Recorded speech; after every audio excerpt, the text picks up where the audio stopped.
Hey, welcome back to the Crash Space. My name is Andre.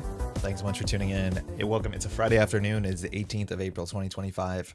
We got a couple hours here on a Friday. Hopefully you're get to drop by. We're going to play some Marvel Champions. We're going to do some Cyclops in some leadership, which leadership is a faction I never really play. I haven't played leadership in such a long time, and I was struggling. I thought like, okay, we played a bit too much aggression, which is also kind of strange because I never play aggression, but we just haven't played enough leadership.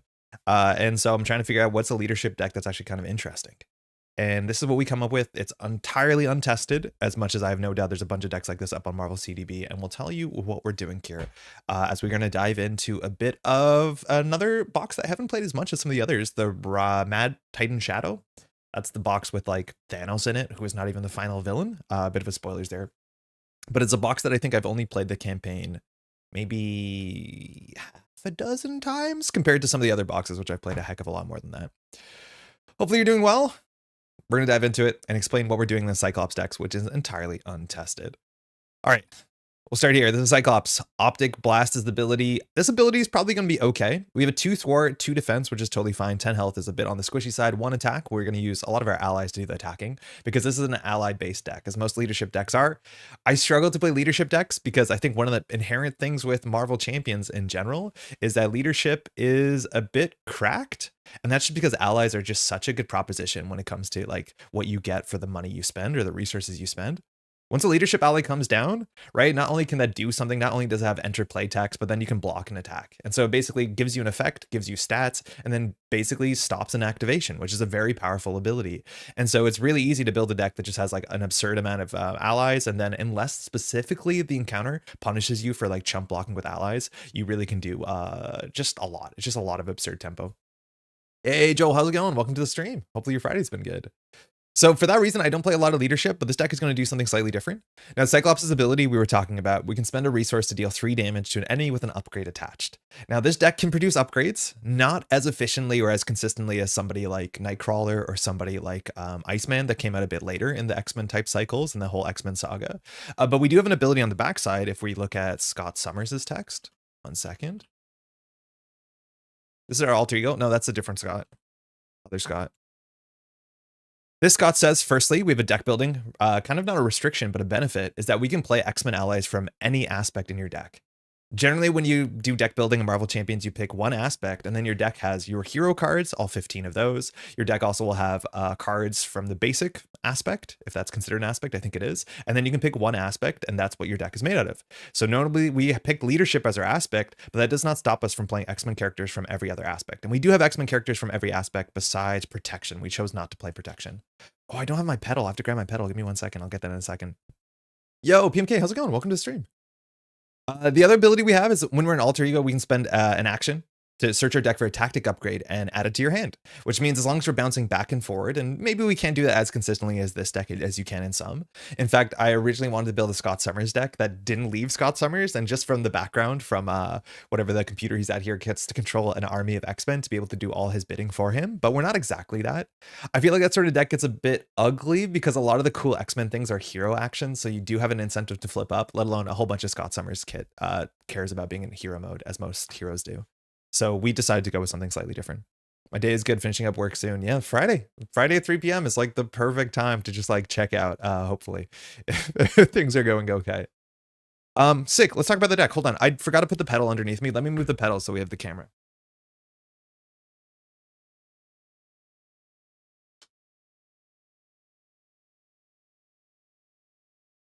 Okay, cool.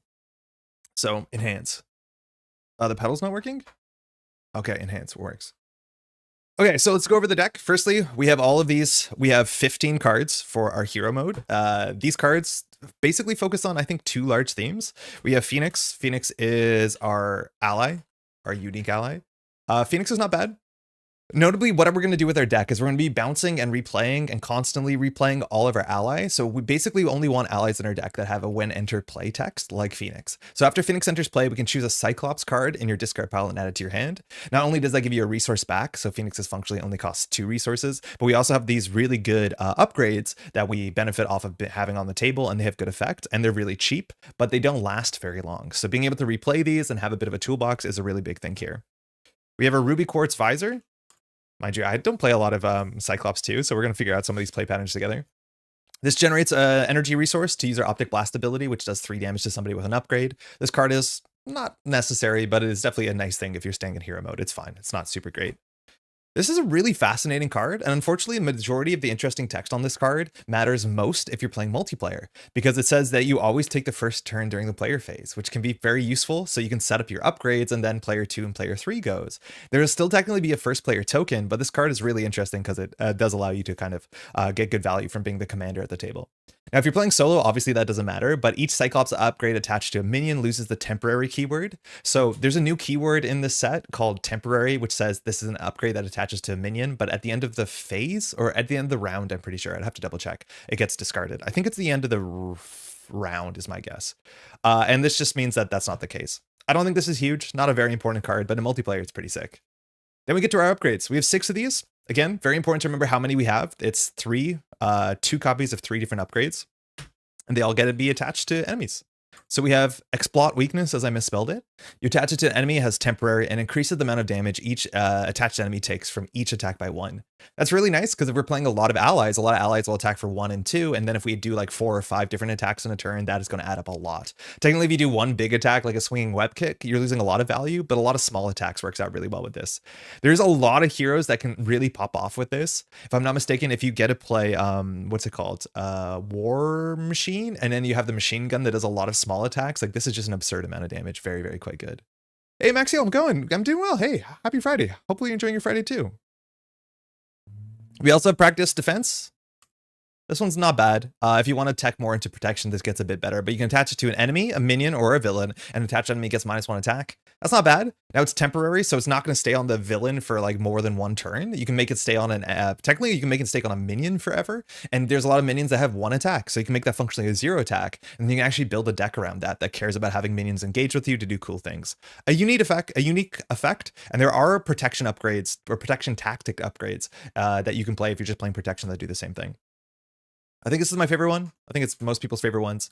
Priority target, attached to an enemy. When the attached enemy is defeated, the player who defeated it draws 2 cards. We're always going to be the player who defeated it because, in fact, we're playing solo. And this card is just really good. We have 2 copies. It's free to install, and we can recur it, and we can grab it from our deck. And when we destroy something, we draw 2 cards. That's obviously very good in this game, let alone most card games. Last up, we just have a bunch of damage stuff. We have Full Blast. It says when you use your Optic Blast ability, deal 8 damage and overkill. There's only 1 in the deck, but this is the biggest damage card we have in the whole damn deck. This means it's 11 damage attack, potentially with overkill. Very, very powerful. We have Ricochet Beam, which is a bit of crowd control. It does 3 damage and 3 damage to each enemy with an upgrade attached, so we can kind of like work the board. This feels a heck of a lot like the Port and Punch in Nightcrawler, which I played a lot. Then we have 3 copies of this, which is fantastic. One of my favorite cards. Unfortunately, it's in hero mode, so we can't stay in alter ego. But it's remove 3 threat from a scheme and choose a tactic in your discard pile and add it to your hand. And there's a lot of 0-cost tactics that are very good, so why not? 2 for 3 is totally fine, plus an up. Like even the fact that this is technically a 1 for 3, because in theory we pay 2, get a card back, but generally the card's gonna be pretty good. I find it so fascinating that some heroes have aspects that just work way better than in a very thematic way. Yeah, it's like a mixture of the design of the character, obviously, and their kid, and then like what they want to do. Like obviously Scott Summers, if you want to play a lot of different X-Men, he's meant to be the leader behind the scenes if you're playing Cyclops. And I know a lot of people, Cyclops is like their favorite X-Men, and for what it's worth, I didn't know that much X-Men growing up. Like I didn't get to watch the show in the 90s, the animated series. My first experience with X-Men was like the Fox films where like James Marsden plays Cyclops, and oh my god, I thought that guy was such a dickhead. And like James Marsden does great stuff, but his portrayal of Scott Summers was like just really mopey and miserable and did not seem like a sympathetic character at all. And then since then I've seen a lot more media where Cyclops is portrayed, and it's a fair bit more interesting character, I think. All right, welcome to some of the cards that are no longer in our hero kit. This is the first one. This came out somewhat recently. I forget, at the end of the X-Men X-Force cycle, if I'm not mistaken. It's called Mutant Mayhem. And at the end of the whole like X-Men trilogy of boxes, we started to get these X-Men X-Force crossover cards, and we started to get a lot of like kind of flexibility with these trait tags, which is fascinating. I've never played this card before. It seems really powerful. It costs 3, which is pretty expensive. It's Alliance, which is a keyword that matters if you're not playing solo. It means other players can help you pay for the resource cost on this. So the more players you play, the more easy it is to play this. Hero action, choose an X-Force and an X-Men ally, return them to the owner's hands. Those players then play those allies, ignoring their resource costs. This is fantastic. Not only does this ready the characters, so you can like attack, then bounce them back into your hand and play them again and then attack again because they will re-exhaust. Not only does this heal the allies, but of course we have to play X-Force and X-Men allies, which we are, and there's a cost to playing that because we can't play any of the entire X-Men synergy cards because we'll have X-Forces there. But all of the cards in our deck, all of the allies in our deck have kickers that when they enter play, they do something good. So this re-triggers all the win play triggers and heals them and readies them. Again, we'll have to make sure we always have an X-Force ally on the table. I think our deck only might have 2 or 3, and that's going to be the rate limiting factor, but this card just seems so damn good. So we're playing 3 copies of them to try that out. Now, this is a card I definitely have played because it did come out in the Cyclops pack, and the theme on this is fantastic. To me, my X-Men, play only if you have the X-Men trait, and we have to be in hero mode. Mind you, we are obviously an X-Men when we're Cyclops. We're technically not an X-Men when we're in Scott Summers' side. We're only a mutant, but doesn't matter. This is a hero interrupt or hero action. It says search the top 5 cards of your deck for an X-Men ally and put it into play. That will fire the enters play ability. And then if the ally is still in play at the end of the phase, add it to your hand.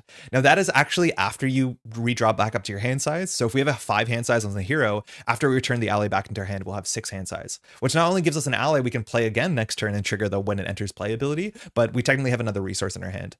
Our deck has, I think, 12 or 11 X-Men allies, maybe 10 X-Men allies. So the chance of this hitting is incredibly high, especially as we thin our deck and take some of our upgrades out and put things on the table. This will be more and more consistent, but just a very good card. And even if it whiffs, you pay 1 resource. Who the heck cares?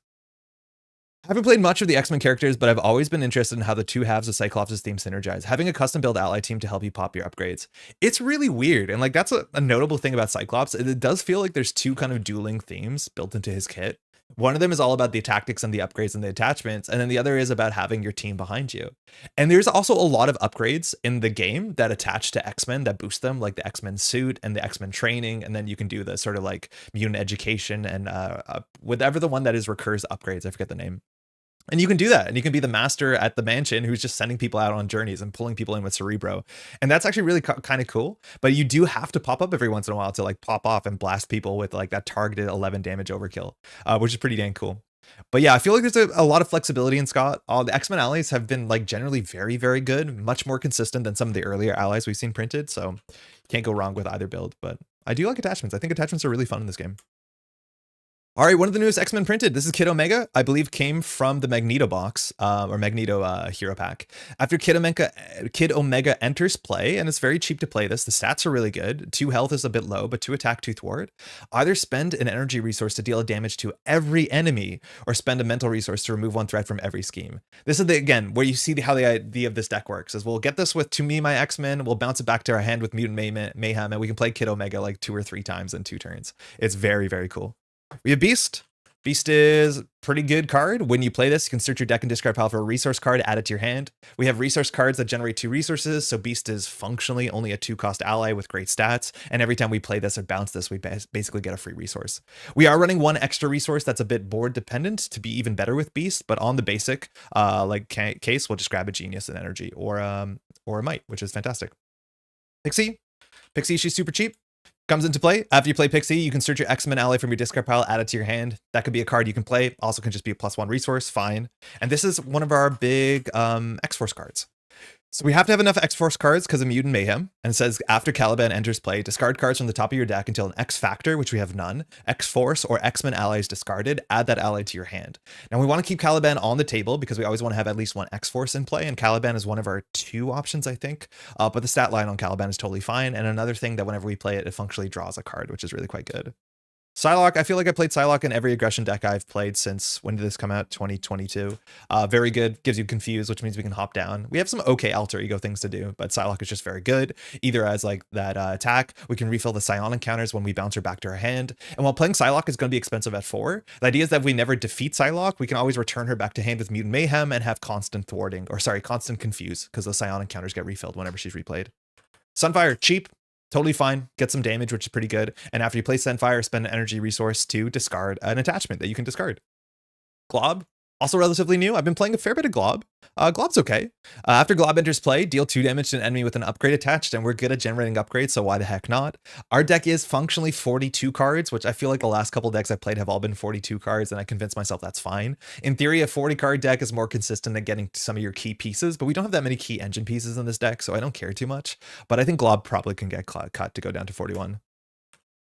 Blindfold, very good too. Very cheap, very good thwarting. And after enters play, we look at the top 5 cards of the deck, discard them, and put the rest back in the same order. It gives us really good information. I really undervaluate how much knowing the top of the deck is worth. Specifically, obviously, how many boost icons are coming in, what are the encounter cards. But it's actually one of the easiest ways that you can hop down. Because if you see there's a low boost on the top into an encounter card that like spawns an enemy, you have no problem jumping down into Alter Ego to be able to recover. And while this deck can generate a fair bit of confuse, I imagine, that's just a very powerful effect. All right, some of our neutrals, we have Beak. After you play Beak from your hand, remove a bunch of threat for each X-Men ally you control. We can have up to, I think, 4 X-Men allies. So Beak is cheap, Beak is good. This is our last X-Force character, I think. It's Marrow. Play only if you have the X-Force X-Men trait, and after Marrow enters play, deal 2 damage. And again, the more that we bounce this over and over again, the more we get to do ping damage, and then Marrow, she attacks. Very, very cool. So again, that's our second X-Force. We always need 1 X-Force on the table. Prof X. Yeah, we're playing Prof X. Of course we are. Prof X is really good. We've seen Prof X in every deck you see on this channel. Prof X is fantastic. Triage also very good. Cheap. Whenever it gets enters play, Chris does some healing. Fantastic. Bounce that. And that's all our allies. I believe there's 13 allies. 2 of them are X-Forces. That's going to be the biggest rate limiting factors to make sure we lock an X-Force on the table, and then we can do all our shenanigans. All right, last up, we have a couple cards. We have Call for Backup. This is a side scheme. It enters play. Oh, that's the wrong lever.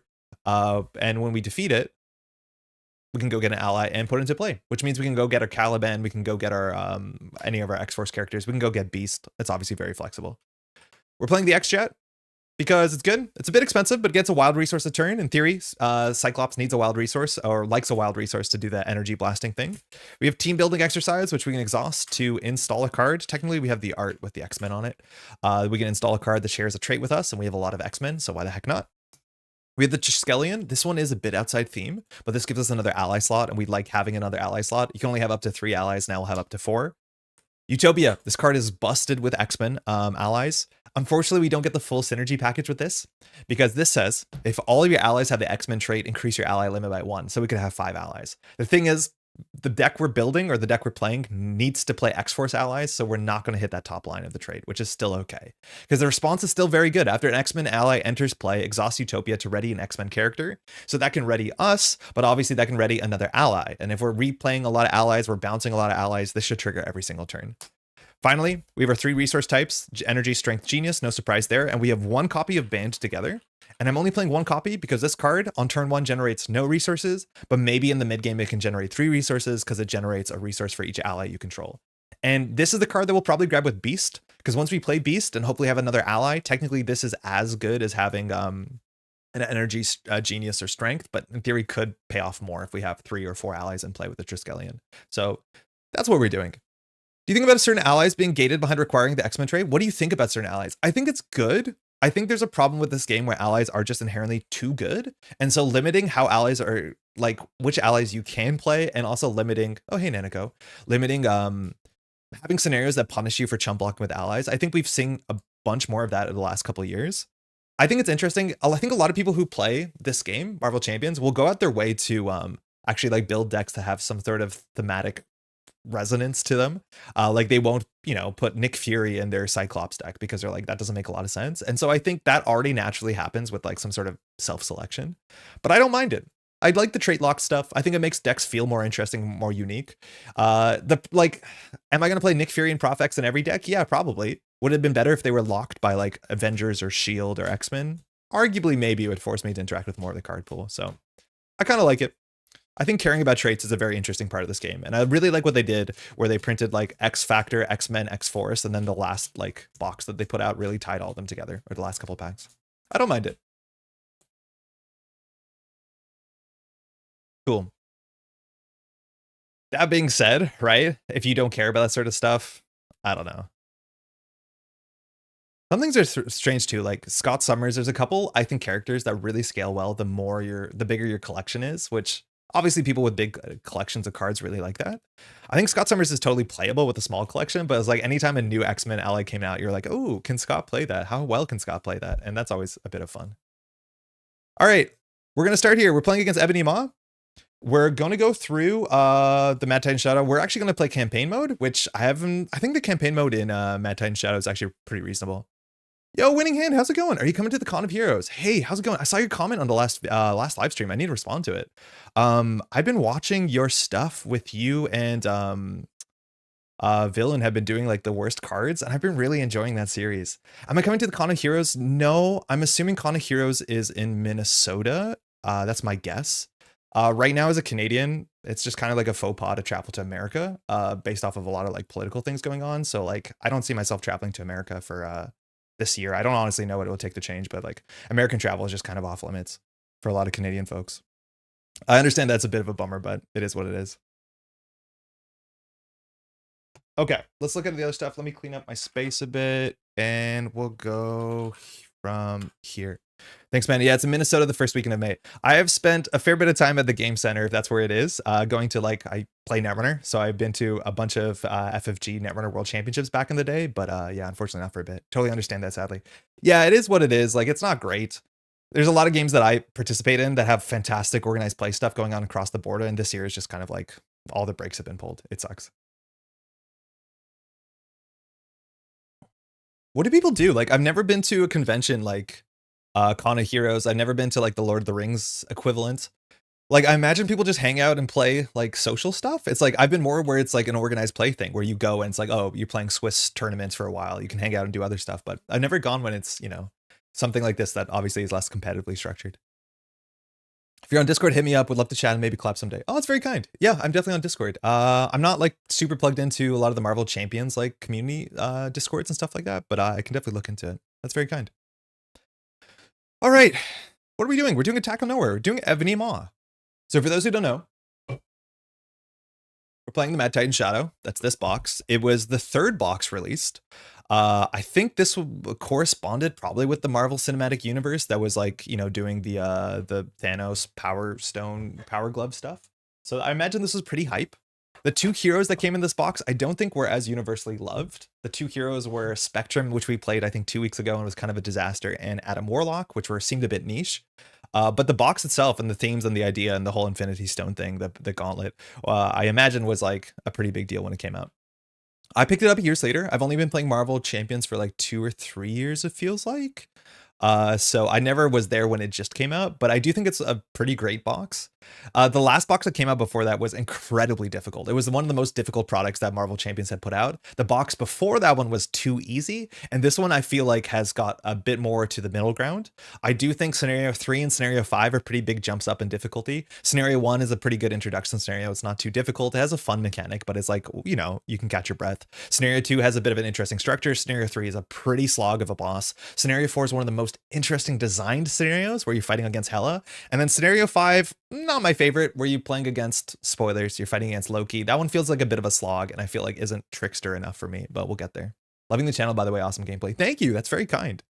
I have not shared this channel, so I don't know winning it. My background is in Netrunner. I run another channel called Metropole Grid, and I've been doing Netrunner streaming and Netrunner playing and commentary and all that sort of stuff for about a decade now. But I've been also playing Marvel Champions for like the last 4 or 5 years. I have hundreds and hundreds and hundreds of games. But I haven't shared this channel to the Marvel Champions community. It's just been a thing I've been doing on the side on Fridays because we got this new table set up. I need to do that at some point because a lot of the people who are watching this are actually like from the Netrunner community. They're not like Marvel Champions community people, and I feel like I need to bridge that gap at some point. Okay, Attack on Nowhere. Sorry, that's where we are. So we're starting with Ebony Maw. Ebony Maw is a bit of a wizard type character, has kind of magic, and we're going to see it actually has spells. And so the main scheme here is Attack on Nowhere. That's the wrong pedal. We'll get there. Ebony Maw leads an assault on Nowhere in order to capture the power stones stored within. Give me 1 second if I open this. Oh, hold on. My preview is still playing. I should pause that. Yeah, shouldn't have that running in the background. Okay, we are good. All right, so we're playing with Ebony Maw 2 and 3 because we're playing on Expert. We're gonna have 2 encounter sets: Armies of Titan and Black Order. That means the deck I only think it has like 6 minions in it. 2 of them are really big. The other 4 are pretty small. I've already set up this deck. We're also playing on Standard 3, so we have Pursued by the Past, and we're gonna shuffle all this stuff back in. I've already shuffled this, just doing that to make it obvious that things are the way they are. Attack on Nowhere. We're gonna flip this over. The backside says, when revealed, each player discards cards from the top of the encounter deck until a spell environment is discarded and puts it into play in their play area. Shuffle the encounter discard pile into the encounter deck. I talked about this in the last video, that when you play against Claw, as soon as the game starts, it wants you to discard cards off the top of the deck, but then it doesn't shuffle those cards back. So you can end up in a situation where the deck is just really small on turn 1, which has implications on how fast the game accelerates. We're looking for a spell. This at least shuffles the discard pile back, which is good. so that you still end up with the same kind of like deck length. There's a weird amount of overlap, it feels. Yeah, there's definitely some overlap. And I think it's like not only, you know, the FFG history of Netrunner, but also just like card gamers or card gamers. I feel like the overlap between Arkham and Netrunner is even bigger. I found you and shared some links for you in the community. I'm not the biggest CC for Marvel Champions though. Oh, very cool. Thank you. That's very kind. I've noticed like people have been subscribing to this channel and I haven't been advertising it anywhere besides in Netrunner communities, or specifically my Netrunner community. All right, so this is a spell. Spells kind of follow the same format. Notably that the spell is put into play. It's not revealed, so we don't have to deal with the Surge text on this. It says, Surge, ignore that, enters play with 3 invocation counters. Those counters don't have any like inherent rules implications. They're just counters. Forced response, after the last invocation counter is removed from pacification, discard it, exhaust each upgrade you control, and you are stunned. That's not gonna be that bad. There's some worse ones here, and there's a whole bunch of different spells that have a different, basically a fuse on them and have a different effect. Ebony Maw really cares about spells, and you'll see that every time Ebony Maw activates against us, we have to remove a spell counter from every spell on the table. So we'll put that there. We have to remember in 3 turns just about, we're gonna be exhausted, or our upgrades will be exhausted, and that'll be bad for us. Otherwise, this only has 1 threat on it, but it only has a limit of 6 before it advances, which is pretty low, mind you, for solo. Mind you, there's a card behind it, so we don't have to worry about that too much, but we won't lose, but 6 is not a big limit here. This is Ebony Maw. We're playing Ebony Maw 2 because we're playing on Expert. Ebony Maw 2 comes in with 18 health, schemes for 2, attacks for 2. It says, when revealed, each player discards cards from the top of the counter deck until they discard a spell and puts that card into play in the play area. So same thing, but no shuffle back. And Forced Interrupt, as like I said, when Ebony Maw activates against you, remove an invocation counter from each spell card in play. All right, we got Fireball. We only discarded 2 cards, so not a huge amount of damage. This went into play, wasn't revealed, so we don't get Surge. I will organize them in order. This one has 4 counters, so a bit of a longer fuse. And after the last counter is removed here, we deal 4 damage to your identity. Can't block, that's just 4 damage. That is a lot from an unblockable source, but it does give you a fair bit of a warning that this thing's coming. Okay, I think that's mostly it. Oh, actually securing the landing pad. So when we play in what's it called mode, in campaign mode, for the setup, this only asks you to do 2 things. Firstly, it asks you to secure the landing pad on the table. It says Cosmo and the Nowhere Corps do their best to prevent more Black Order forces from landing on the station, but they need help. It has hinder 1 per player, so there's going to be 3 threat on there. It has no impact. Like, we don't technically have to clear this. It doesn't have a crisis icon or a hazard icon. And when defeated, we flip this card over, and on the back, let me tell you, there's a very good space boy or space girl. Cosmo's there that will join our fight. We do want to clear that, because if you don't clear that, we don't get a benefit from the campaign mode. It's not hard to clear this, and that's basically where we are right now. And I think we can start doing our mulligan. Make sure everything is incredibly rectilinear, and we're off. All right, so we're going to draw 6 cards. That's our hand size.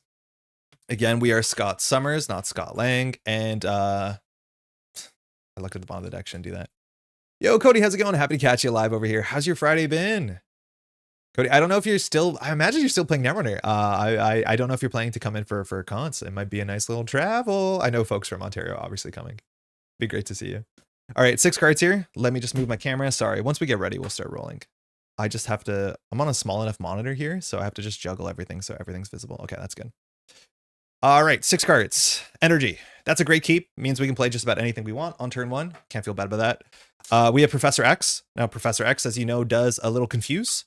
Now, that's okay. We could definitely confuse Ebony Maw, take 3 off of the secure the landing pad as soon as possible, because it has 3 on it. That's not a terrible start. And then we can chump block with Ebony Maw, or when Ebony Maw attacks, we can chump block with Prof X. That's not awful. Okay, hold on. Andre, get your stuff together. Another strength, okay. That's a bit much. Ideally, it's not awful. Mind you, with Scott Summers too, we can always just go grab an upgrade from our deck and use that as an additional resource. We have Phoenix. Phoenix is pretty good. Again, the cost is not too bad, and we can return a Cyclops card in our hand from a discard pile to in hand, which means functionally Phoenix costs 2 because we can pitch a Cyclops card, strength, play Phoenix, get a card back. Mutant Mayhem, okay. This is what the deck is built around. It's what the stream is titled, but it's not going to be very useful on turn 1 because we're not going to have X-Force allies. And then finally, we have Call for Backup, which actually might just be a better way to use Professor X on turn 1. Oh my god, Andre hit the right buttons. Call for Backup has 3 threat on it, and when it's cleared, we can go get an ally from our deck, which means we can go actually get our X-Force on turn 1, which would be pretty good. Now the question is, how do we keep this hand if we keep this hand? So we don't have a card for from Cyclops. However, we can grab one with Scott. Scott's ability again allows us to go search something from our deck. So we can go get a tactic, throw out a tactic, spend 2 and 1 for Phoenix. We'd have a tactic back. Then we can spend 1 card for Call of Backup, 2 and 1 for Professor X. I think that's actually genuinely perfect. So we're going to throw out this Mutant Mayhem and draw 1 more card. It's a 2 Me My X-Men. I don't think we're going to play this one on this turn. I don't think we have enough resources, but I think we have a really good setup here. I'm totally coming to Montreal for cons. Been mostly lurking, but Scoop season is always a good time to re-engage with the game and community. It's a really exciting time. Next week is going to pop off. Entire rotation. It's a brave new world, that's for sure. All right, I think we have good stuff to do this turn. We're not going to worry about these. If this happens, this happens. Scott says again, search your deck for a tactic upgrade and add it to your hand. So we're going to do that. I'm actually going to go out of the way to get a bad one. I just want 1 out of the deck. We have 6 tactics, 2 of each. The one I'm going to get is the one that says enemies do -1 attack.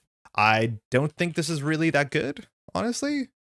It just kind of feels underwhelming. And I'm just going to use this as a resource to be able to generate more stuff on the table. All right, so we're going to pitch that plus an energy for Phoenix.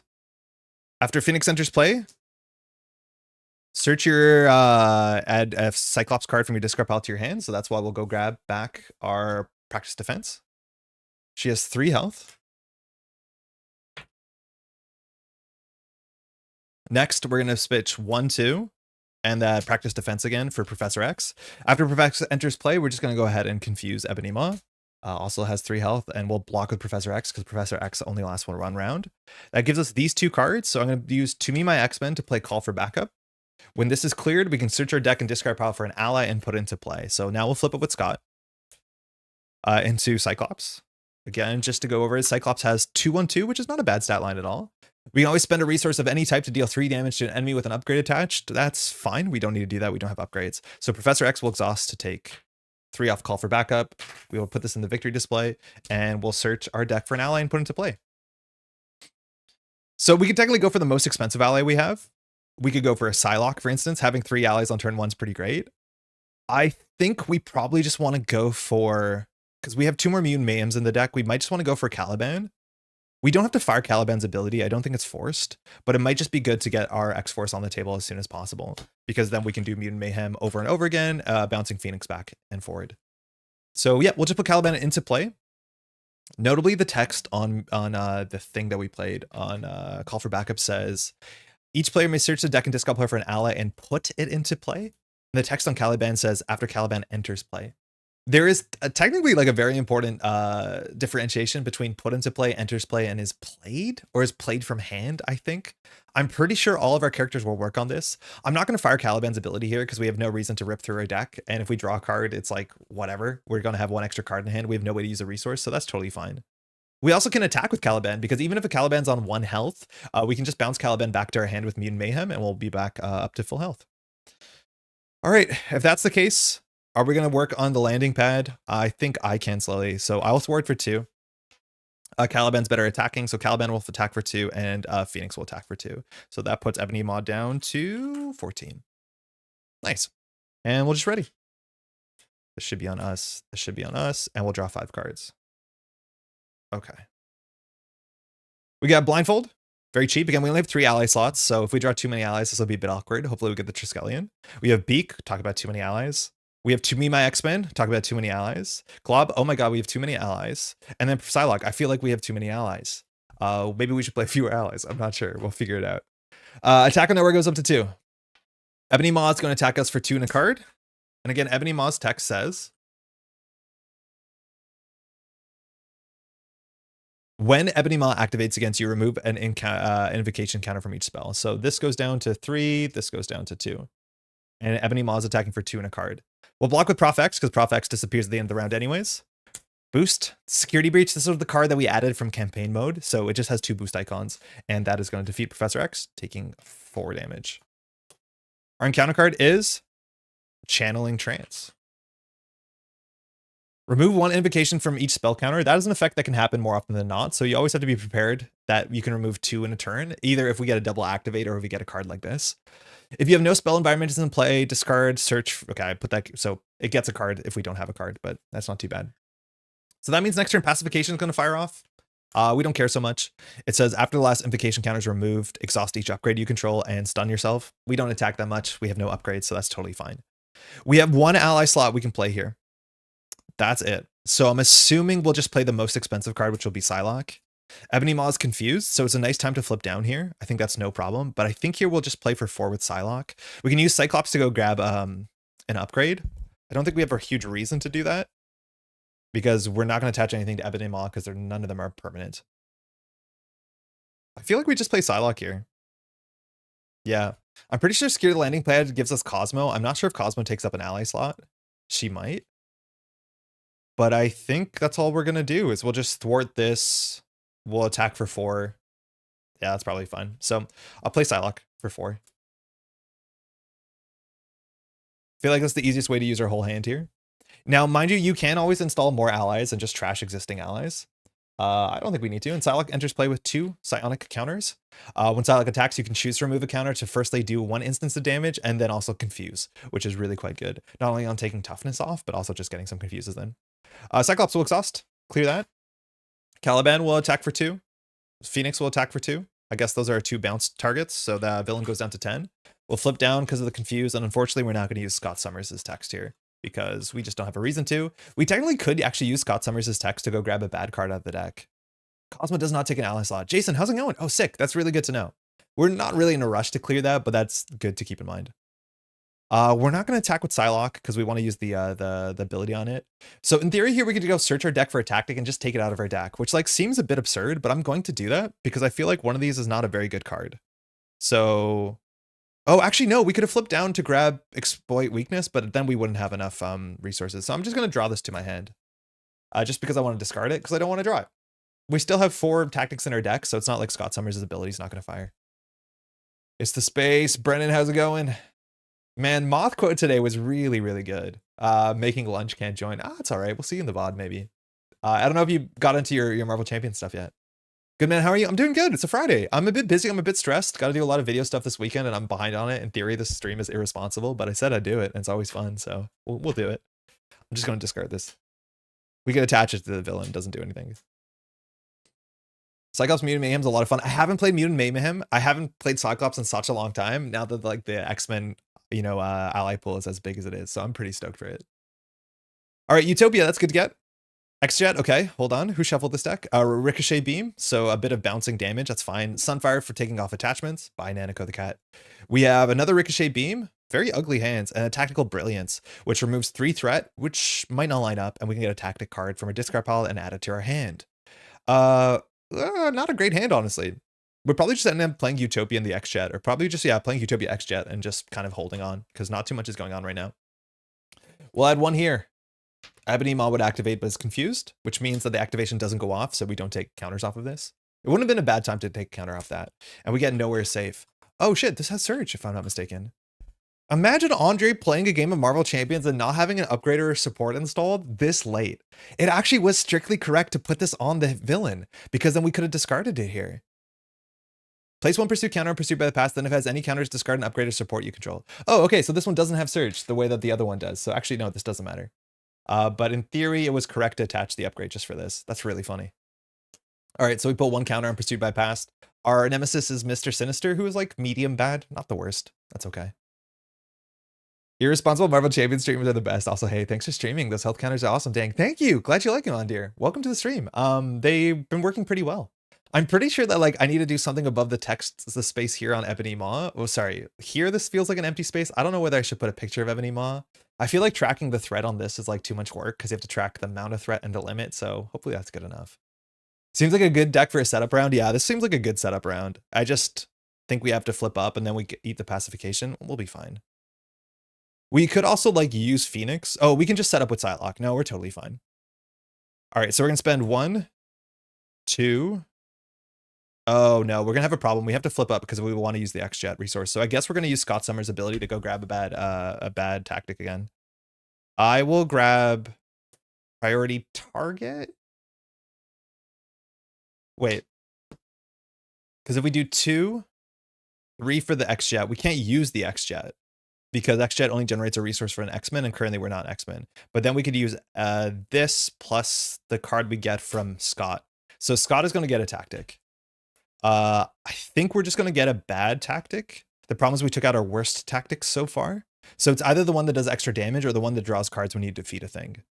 If I'm not mistaken, the deck only has like 6 minions, so this is what usually this gets attached to. It's very good. And maybe having this in the bin is good because then Phoenix can return it to our hand. No, I'll take the 1-cost one because there's some board states where it's harder to play. You can always play the 0-cost one. Really cool streaming setup. Glad you like it, Cody. It's been a fair bit of time and planning and obviously money to make this work, but I'm really excited how it turned out as well. And again, we're going to be playing Netrunner in paper next week, starting as soon as Thursday, if I'm not mistaken. Okay, so we're going to spend 1, 2, 3 on our X-Jet. It's good to get this down on like turn 3. It's fine. Generates a wild resource a turn. Then we can't use it because it only generates for an X-Men. So we're going to pitch 1, 2 for Utopia. So we have 2 of our supports set up. That's not bad. We're going to attack with Psylocke. Again, Psylocke says when she attacks, you can choose to take off a psionic counter, which we will. She takes 1 opportunity to do 2 damage and a confuse. So Ebony Maw will stay confused and takes down to 8. Scott doesn't do anything. We waste Scott's activation. We're not going to activate with Phoenix or Caliban. We actually might be okay activating with Phoenix here, but it doesn't really change the math on anything because she'll be there next turn regardless, and we can immediately just activate with her. There's a chance we also draw into the thing that does more damage, and if that's the case, we'll wait for that. Otherwise, we could clear the landing pad or attack on nowhere. I don't think we care, so we'll just pass. We're wasting a lot of value, but it is what it is. All right, Marrow. Nice, another X-Force. We only need 1. Mutant Mayhem. We're about to pop off. Red Ruby Quartz Fighter, this generates a resource for Optic Blast ability. We have Triage, we don't need the healing. We have another Mutant Mayhem. It's going to be hard to play 2 of them. Not impossible, but hard. And then finally we have Pixie. Pixie, after you play Pixie from your hand, add an X-Men ally from your discard pile to your hand. Not the best hand for Mutant Mayhem. Phoenix will give us +1 card. Caliban will give us +1 card. So we actually might be able to Mutant Mayhem twice, which I'd be very excited if we can get away with that. This goes to 2. Ebony Maw will activate. Just kidding. Psych. Black Order Infantry. Okay, I talked about there not being enemies, but we have some. It has Guard, and when defeated, give the villain a toughness status card. I always forget Guard. I think Guard is another thing I have to add to the overlay, so I won't forget it. That'll be pretty good. Okay. So, we're probably going to defeat the Black Order Infantry. I think we're going to bounce Phoenix and Caliban to get more card draw. In theory, we want to flip up because we can ready Scott Summers. So what I'm going to do is I'm going to use Scott Summers' ability to search our deck for an upgrade, and I'm going to grab the priority target. Yep, to draw cards. I think that's going to be pretty good for us because we're definitely going to defeat the Black Order Infantry. Next turn, we're going to have to exhaust and get stunned. We have no upgrade, so we're fine. I picked up the Core Plus base game of this on a sale a while ago and haven't really opened it. Don't know much about it. Do you think playing through that box is as is would be a good introduction? Yo, how's it going, Bagels? Last week on last Friday, we played through the core set of Marvel Champions. I think Marvel Champions might have the best FFG core set experience. There's a lot of heroes. You get a full play set of cards. Not all the cards are very powerful. Like there is a bunch of dud cards, unfortunately, but they're like the flexible neutral cards that allow you to do anything. And then the escalation of the villains are very interesting and very good. I actually replay the core set constantly in this game because they just have good villains in them. I think it's a really good learn to play experience. Rhino starts. If you play solo, just watch out when you play against Rhino. Don't stay in alter ego too much. That's the only thing I'll tell you. But it is a very good core set. So I think it's the best place to start. There's nowhere else I would recommend. Yeah, it really holds up well. It really does. Like I played it again. I just played the core set last week because I think it's that great. The heroes are very varied. For what it's worth, I think some heroes are more interesting than others. I think Spider-Man's really fun. I think She-Hulk's a bit underpowered, but is quite fun. I think Iron Man actually delivers the sort of thing that you want Iron Man to do where you're building up your board state. But just core set on its own, I played easily like dozens and dozens of games before I picked anything else up. Having an impromptu token for Guard might be useful. Yeah, I wish I had one of these in Guard. I like these. I know people do smaller things. Like I have these little badges and I have some of these that say Guard on them my partner got as a gift, but I need something that's this big, right? Like the stun token, I want to make a Guard token with the same styling. All right, where are we at? We'll flip up.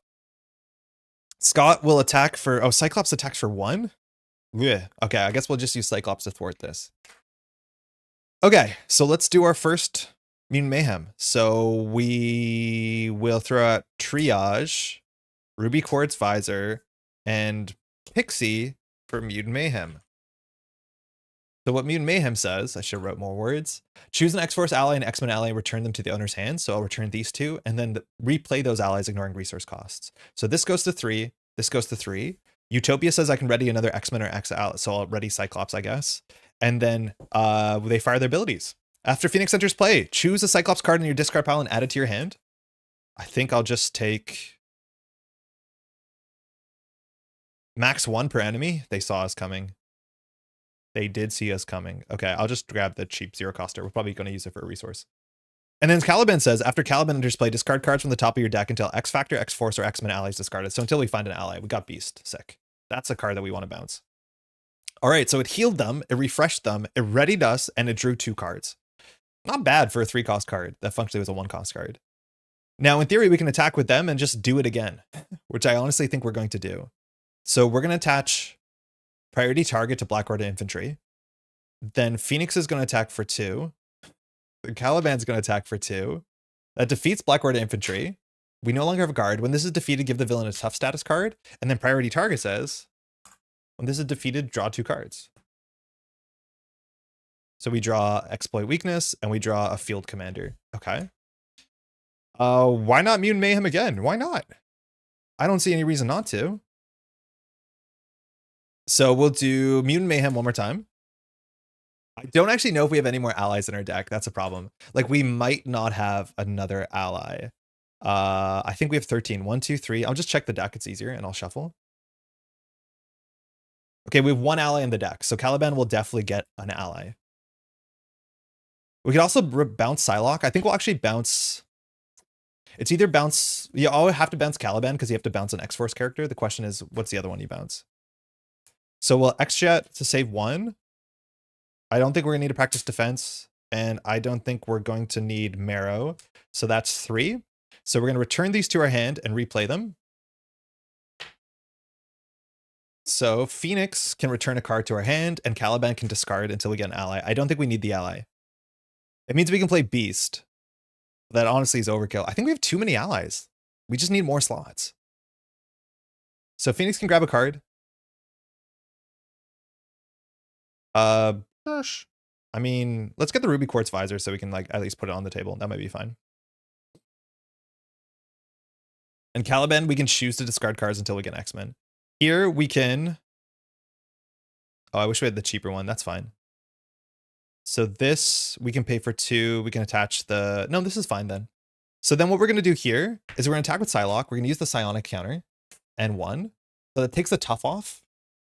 And then Ebony Maw takes 1 and is confused. So what we're going to do now is we're going to pitch 2 cards here for the Ruby Quartz Visor. The Ruby Quartz Visor says we can exhaust it to generate an energy resource for your Optic Blast ability. Cyclops' Optic Blast ability now is free every turn, but it says spend a resource to deal 3 damage to an enemy with an upgrade attached, Optic Blast. So we'll go ahead and... Oh, how are we going to pay for this? I guess we have to fire Caliban. I forgot we're 1 resource short. Yeah, we need this to be 0-coster. I think there was a way to schedule that we would get the 0-coster in hand. So will we discard until we get it? Yeah, F it. I don't know what's left in our deck that we want. We've played every Mutant Mayhem. So we'll use Caliban and discard cards until we find an ally. Triskelion lost. That sucks.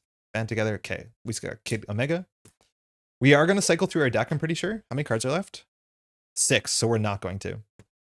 So we'll discard Kid Omega to attach this to Ebony Maw. I think we actually defeat Ebony Maw here. Yeah, I think we do. Exploit weakness says that whenever we do an attack, we do additional damage. Yeah, from each attack. So we'll do Ruby Quartz Visor to do Cyclops, which is an attack. So that does 4 damage. How bad could Ebony Maw 3 be? I don't know. Caliban will attack, which will do 3 damage. Ebony Maw 3. We got through in 1 cycle of our deck. This is Ebony Maw 3, so health resets to 23. When revealed, each player discards cards from the top of the counter deck until they discard a spell card and put that card into play. Same interrupt. When Ebony Maw activates against you, remove an invocation counter from each spell. So pacification is going to fire off here. So we'll remove until we get a spell. One of these has to be a spell. Game? Okay, we got one. Manipulation. We lost a lot of cards on that, so we're closer to an acceleration icon, but I think we're holding on pretty well. Yeah, it's not the biggest oof. It's like a slight oof. It'll be fine. So this is manipulation. It comes in with 2 counters. A lot of times you want to like make sure that you have different numbers so you're not hit with 1 big turn. The fireball manipulation goes off. After the last counter is removed here, discard 1 card at random from your hand. You are confused. That's not too bad. All right, so then we're going to attack here with Phoenix. And because of the text on Exploit Weakness, that's going to be 3 damage. So we're down to 20. And that's all she wrote. We can't flip down because we flipped up this turn. So we're going to draw 5 cards of our 6. So we have team building exercise, which is fine. To me, my X-Spin, our deck this is not going to work. Mind you, this says search the top 5 cards of your deck. If your deck doesn't have enough cards in it, you don't shuffle your deck back. So there's 0 chance we're playing this. Full blast, a lot of damage. Now we're going to need an upgrade attached. We don't have an upgrade. Tactical brilliance means that we can actually get an upgrade. And then finally we have priority target, which is an upgrade. I don't know if we can do 20 damage. I think we can do 8. Oh, we'll also be stunned. So we'll be able to do some amount of damage, but not 20. We do want to defeat Psylocke, I think, and get Psylocke back into the deck, because having an ally slot would be pretty good. Losing the Triskelion was a bummer. So attack on Aura gets 1. Ebony Maw now attacks for 2 and a card. Firstly, all of these trick down, and then we have to do pacification. Pacification says, exhaust each upgrade you control. We only have 1, and then you are stunned. Okay. And now Ebony Maw is attacking for 2 and a card. I think either we can take the damage to her face. We have Fireball coming in, which would be scary. We could take up to 5 damage from this, and I don't want to be on death's door with the Fireball coming in. So I think we will just block with Psylocke because she's doing the least here. So we'll block with Psylocke. 1 boost icon on a Sinister Strike. So Psylocke is defeated. Our encounter card. Exhaustion. Ugh. This is my least favorite part about Expert, is like the Surge cards. This feels so much worse than it is. So Surge, Exhaustion, and Identity. So whatever. We just get this card instead. Restrained. All right, Ebony Maw card. Attach to the friendly character with the highest attack and exhaust it. So it's our choice between Caliban and Phoenix. Attached character can now ready and spend 2 types of resources to discard this card. So I'm actually going to put this on Caliban, because if we bounce Caliban to our hand, we don't have to care about this text. So technically restrained, but again, eventually we'll draw into one of our copies of Mutant Mayhem and we'll be back at it. So this leaves us. We're stunned, which is annoying, because at the same time we're exhausted and our Quartz Visor is not working. This gets discarded because it's temporal. So not a great hand here. We could fire our Optic Blast by attaching priority target to get rid of the stun at a minimum. We probably are going to end up flipping down. If we flip down, these won't lose a counter each, which means we'll be still on that sort of purgatory side, but I think that's not that bad. Now, Scott Summers' ability, if I'm not mistaken, only searches your deck, not your discard pile. And our deck is 1 card. I'm just going to check what it is so I don't have to look through the whole deck list. It's a genius, so it's definitely not an upgrade. Popping to say, what a slick setup you have. Excited to check out more of your stuff in the future. Also, Cyclops is the GOAT. Yo, Self-Destruct, thanks for dropping by, let alone the kind words. I'm glad you've been liking the setup. I've played very little Cyclops, so we're figuring it out, but we're playing our Mutant Mayhem, and it's a lot of fun. I know a lot of people really like Cyclops, and I'm down with that. All right, bit awkward because we would love to fire off the full blast, but unfortunately we can't because we are stunned. And stun says the next attack you do gets canceled, and so you pay the cost, but you don't get the thing. So we can still hold on to this in our hand, and it probably is correct because 20 is kind of in hitting distance from here. Self-Destruct is obsessed with Cyclops. Oh, no way. Okay. That makes sense. There's a lot of Cyclops fans out there. So if you're asking me, I think we're just going to pop the priority target on here just so that we can spend a resource to fire Cyclops' ability to get rid of the stunned. I think we're going to flip down. That means we can play team building exercise and we can just hold the full blast. And I think that's totally fine because none of these do anything. Tactical brilliance, kind of whatever. We could consider clearing secure the landing. Just to get Cosmo. We need to do that before we win. I'm not in a rush. So I'll pay 2 for team building exercise. I'll put our resource generators together. Is the guy about to siphon some corp account?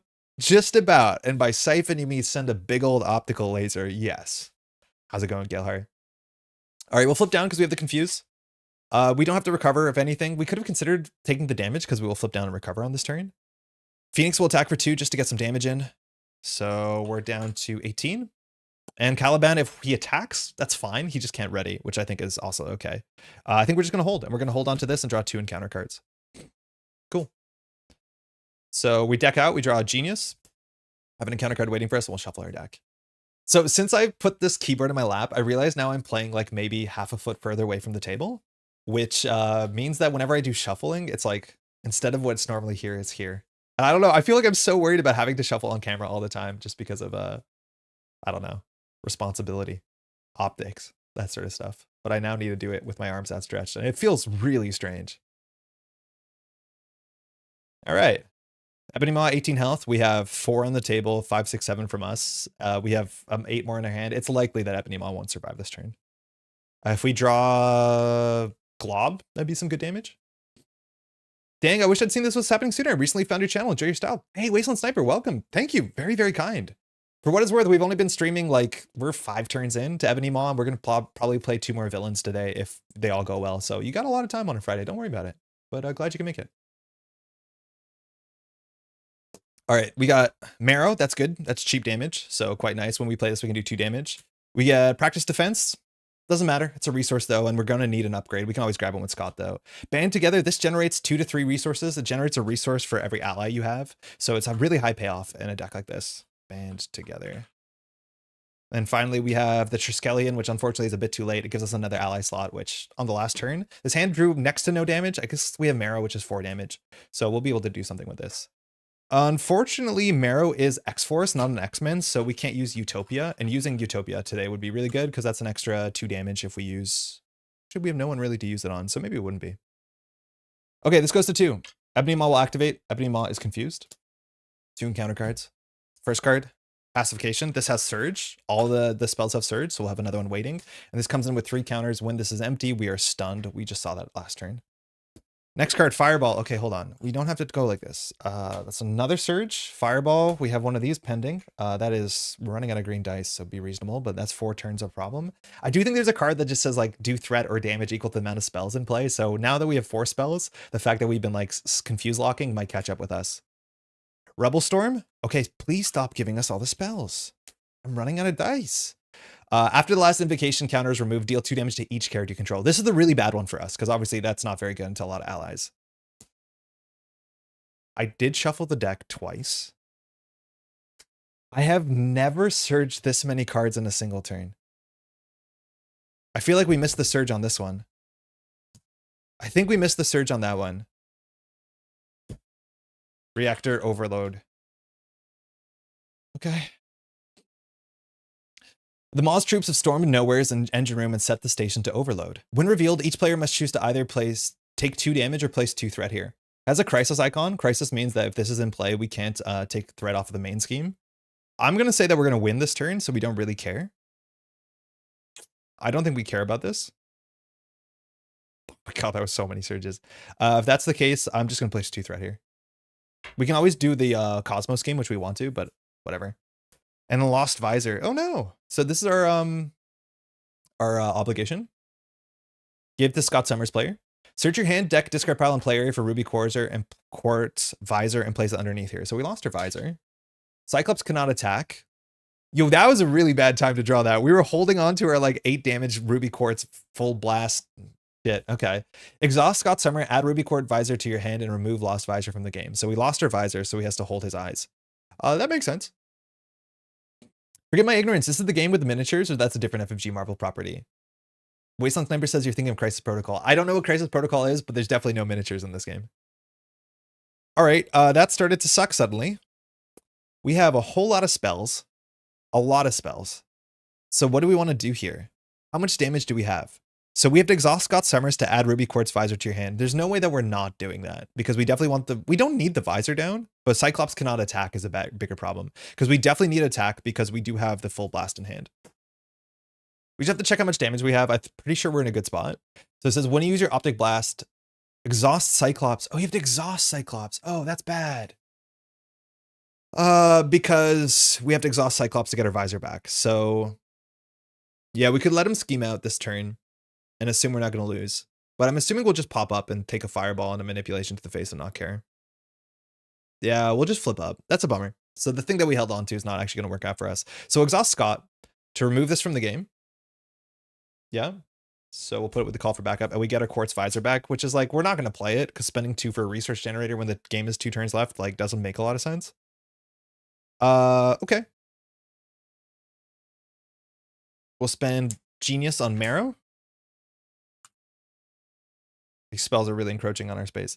Play only if the X-Force or X-Men trait. So hold on, we have to flip up first. So before we play that, we have to... We'll search our deck and discard pile. This is discarded for an upgrade. Actually, do we need the upgrade?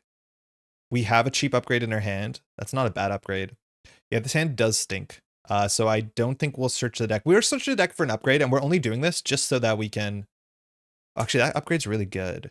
That upgrade does 1, 2, 3, 4, 5, 6. Then we can fire visors 7, 8, 9, 10. It's not necessary. I just want to take a card out of our deck so we're more consistently drawing into our allies. So if that's the case, I'll take the -1 attack one. I just want our deck to draw better cards. We don't want to draw this card. So I'm going to use Scott's ability to grab an upgrade.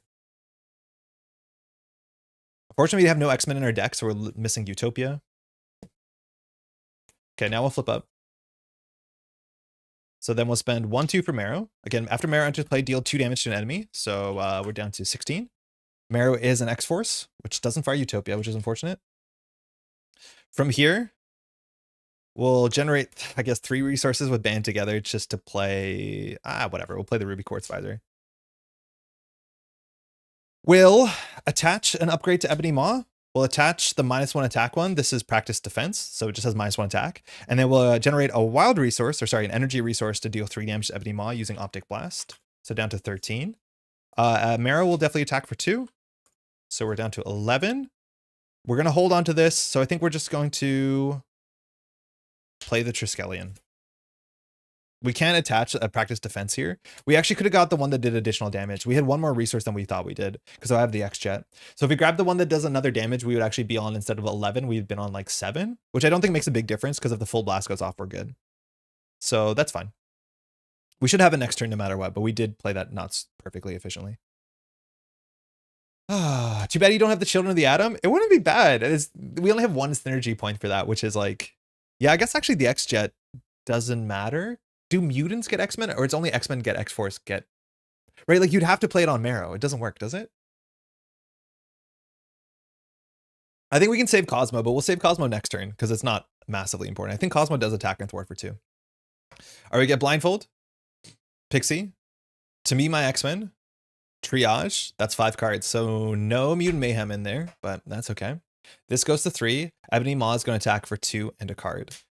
These both go down for 1. Hold on, we have to do all of this. So this goes to 3, this goes to 2, this goes to 2, this goes to 2. All right, so we have to do both Fireball and Manipulation. Let's slide these up. Fireball. The order I don't think is going to be important, but we can choose the order on these. After the last invocation is removed, deal 4 damage to your identity. Got it. Fine. The Manipulation. After the last invocation, discard a card at random from your hand. You are confused. That's fine too. Every X-Men, X-Force, and X-Factor character get all the other ones? Why did that double? I don't know why they doubled. Oh, it just gives every... I thought it was like, yeah, you have to attach it to someone like a title. Oh, we definitely should have that in the deck. It makes everything very easy.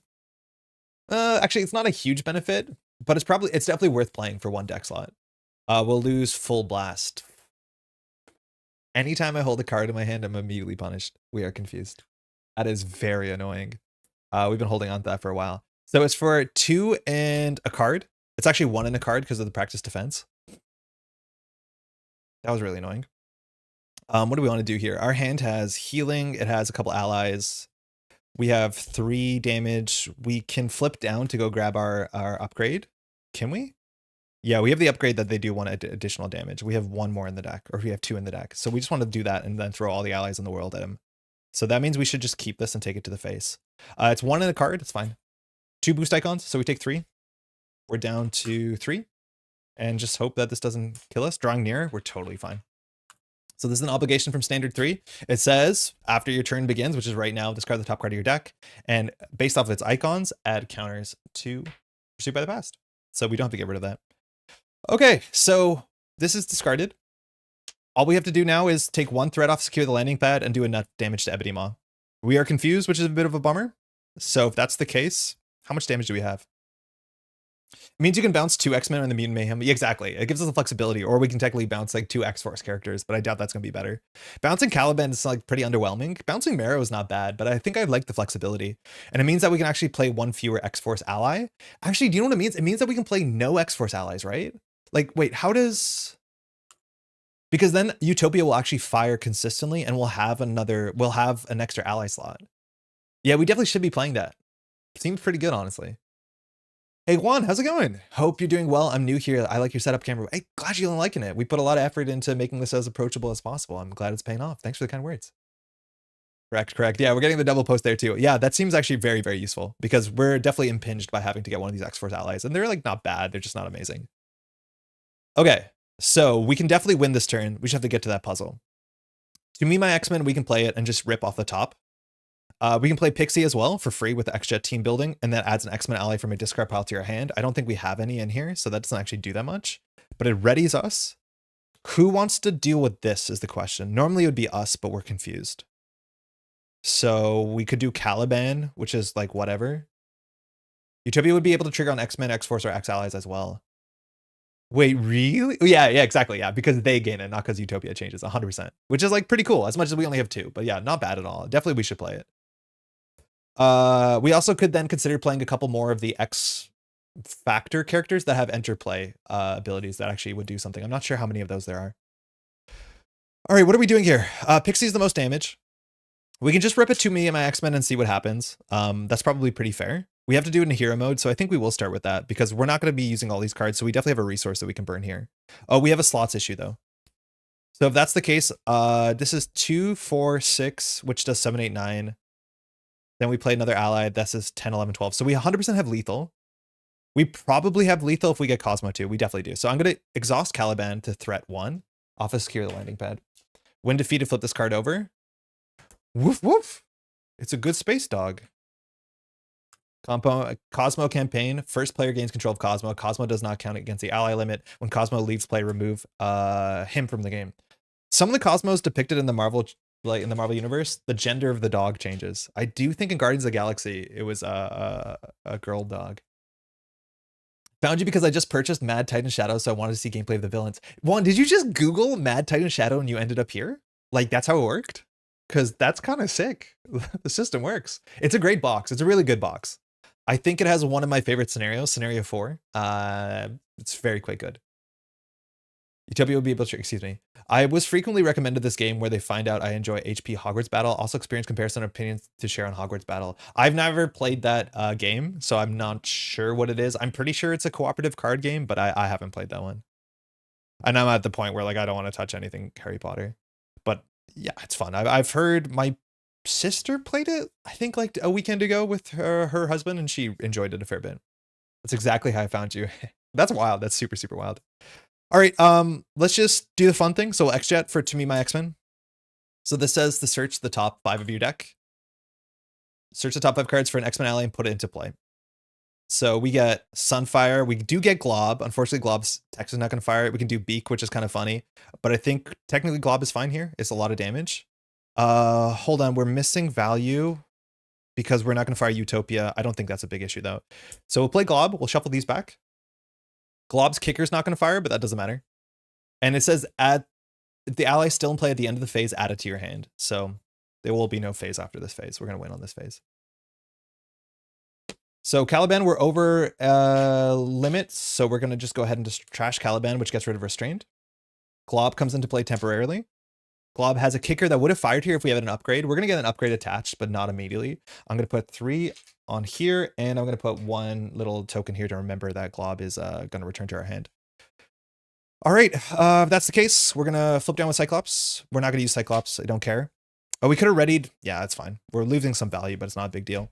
We'll use Scott Summers' ability to search our deck for an upgrade. We'll grab Exploit Weakness.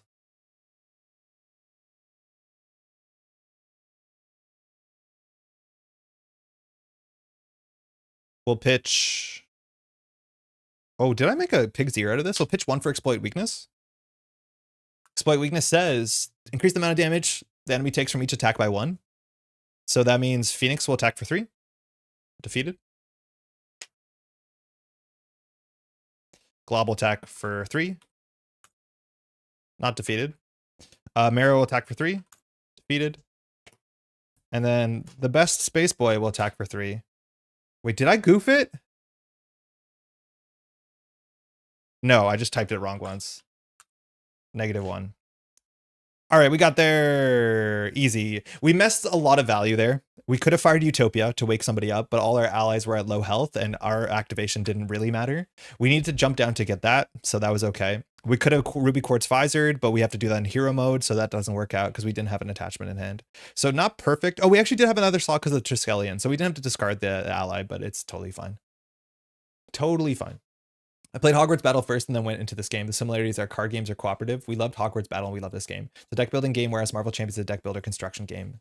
Yeah, I think the Hogwarts game is like a Dominion where you build your deck during the game. I was waiting to purchase this box because I was scared of Thanos and Loki, but I just beat Venom Goblin, so I think I'm ready. I think Sinister Motives is like harder than a lot of the boxes, and it's kind of the difficulty I like in Marvel Champions. This box is like, I think, between Sinister Motives and some of the more modern stuff. So it's harder than a lot of the other X-Men boxes, but it is easier, I think, than Sinister Motives. Mind you, there is some like pretty big spikes in difficulty in this box, but yeah. It's good. It's a good difficulty. Okay, that was ugly. We should focus up and do better. I know we can do better, but we got through it. Let's see what it tells us to read. Where's our...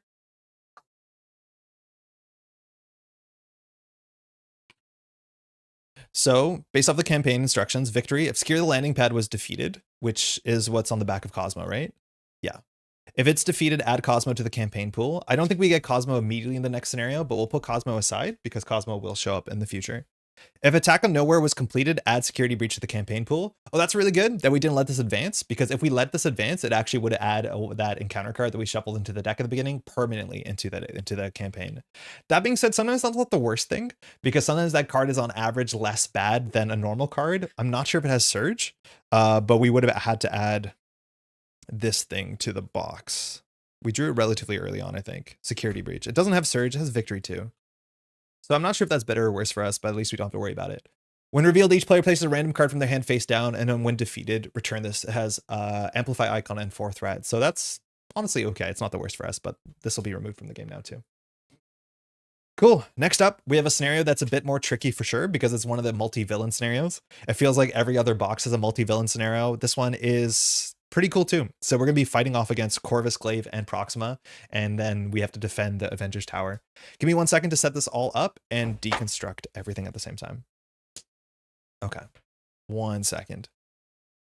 This is ours. This is encounter card stuff. I can't believe we got all those spells. I'm pretty convinced there's a card that says for every environment in play, spell environment, to add 1 threat to the main scheme or take 1 damage. I think we just whiffed on it, luckily, but we did draw like, 6 spells in 1 turn, which is pretty wild. All right, Black Order, standard. This is Armies of Titan and Black Order, so we'll do alphabetical.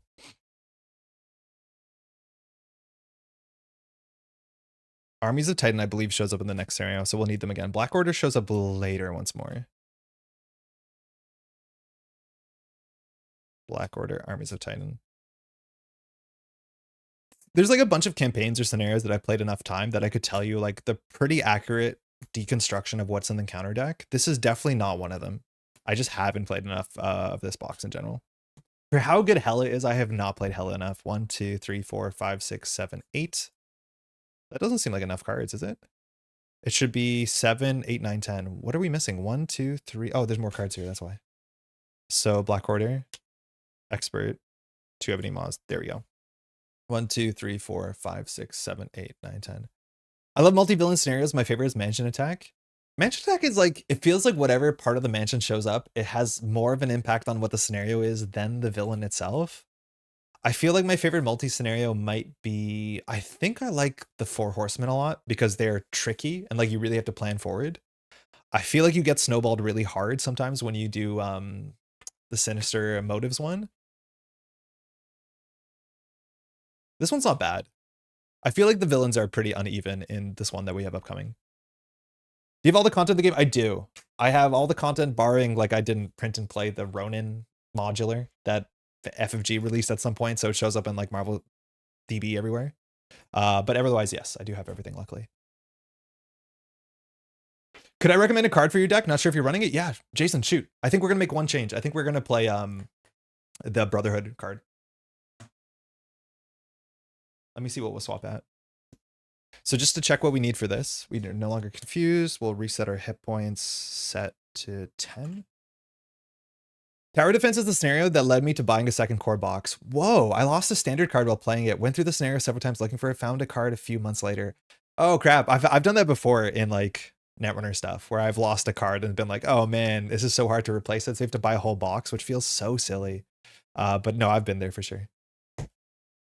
Add Children of the Atom. Yeah, we're gonna do that. That's the one I'm thinking of. Yeah. This game has proper single player support out of the box. Some games try to hack it in later. How many players does feel most balanced or enjoyable? So a lot of the FFG like solo games or like solo cooperative games, I would say are better at different player counts. A lot of people do play Arkham Horror, for instance, at solo, but I'd recommend to probably play solo two-handed specifically. I feel like Arkham Horror solo is okay. People like it. It's not been my thing. I generally play solo with 2, 3, or 4 players. A lot of people don't love 4 players, but I like it a lot. This game I play mostly solo. I think 2 players is probably where it's best because you can have more specialized decks and then the player order matters and you can like help each other out. I think that's actually really fun. And then there's minions engaged with the other person and not for you. And then like you start to do teamwork stuff. So I do think this game probably is the best at 2 players. Whether you want to play two-handed solo, people do that if you don't find that overwhelming. But the game is balanced that it's totally playable solo. I play hundreds and hundreds of games with this game solo.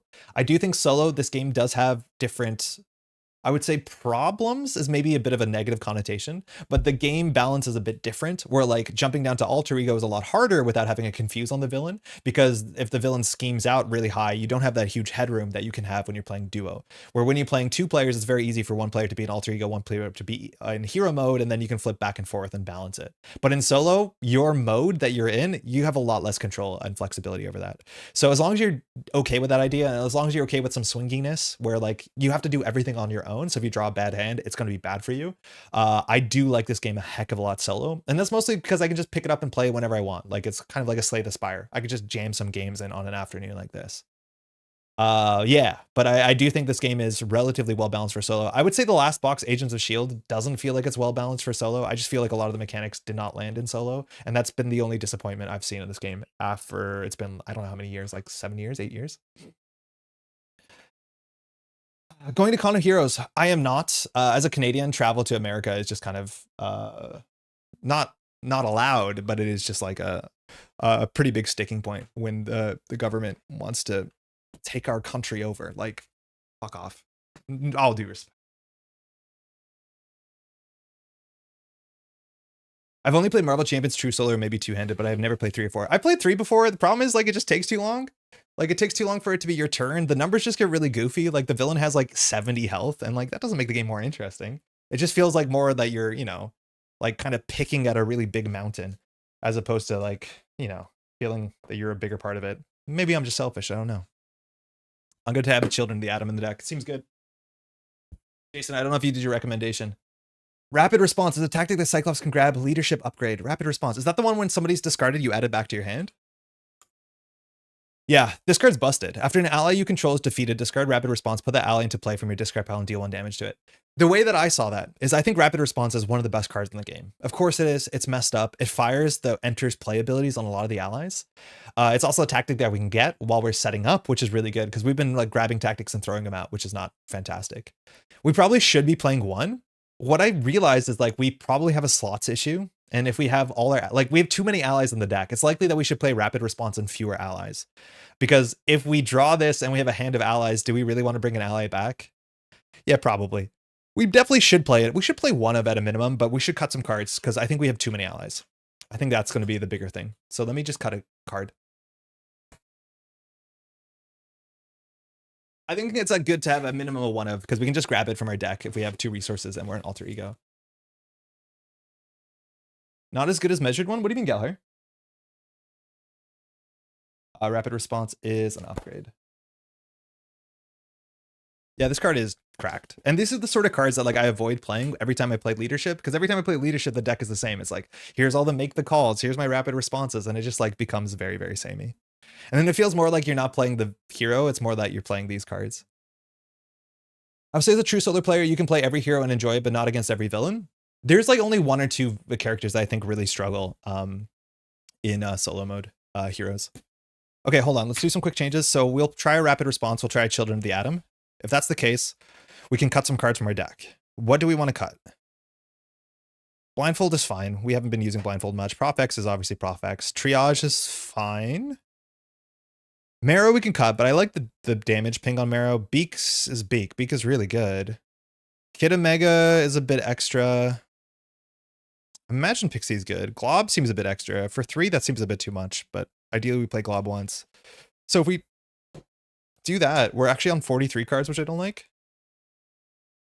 Not as good as measured response, right? I've been playing since the beginning, and most of that has been true solo. It has a large solo community. Yeah, the game has a really big solo community. I think bigger than multiplayer. As much as there are conventions where people go to.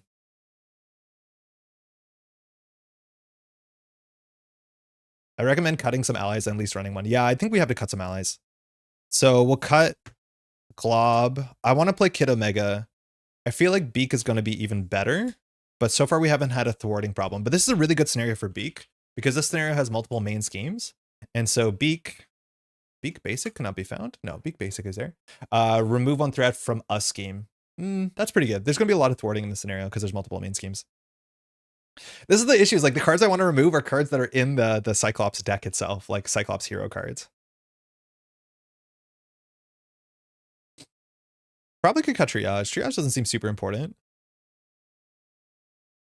I think this scenario has some punishment for blocking with allies. Oh, we'll cut Caliban. We don't need Caliban anymore. So we cut 2, added 2. That's acceptable. We cut Glob and Caliban. We added 1 rapid response and Children of the Atom. Yeah, that's fine. So we're still in 42, which, like, I'm not gonna get too worked up about. If this was a competitive card game, I would be like, play less cards, but we'll be fine. For example, I love Quicksilver and I love Black Widow, but I don't think those heroes are capable of being Ronin, even on standard. Yeah, they can. I think they can. I have beat Ronin with Black Widow. I think the bigger problem is if you're playing Black Widow is like, good luck with the museum, right? Like, that just doesn't work. But I think you can do it. You just end up playing, like, you know, the strong neutral card package, or like you play 3 beat cop and just hold on. You can fuse lock as much as you can. I got 4 activations out of X23 with her killing of minions, attack again, rapid response, and then played Mutant Mayhem.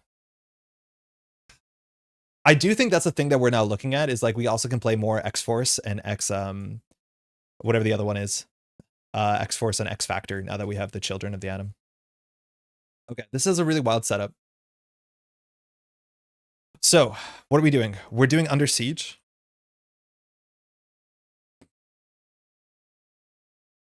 Under Siege says, contents, Proxima Midnight, 1 and 2. We're doing 2 and 3 because we're playing an expert. We also have Corvus Glaive, 2 and 3.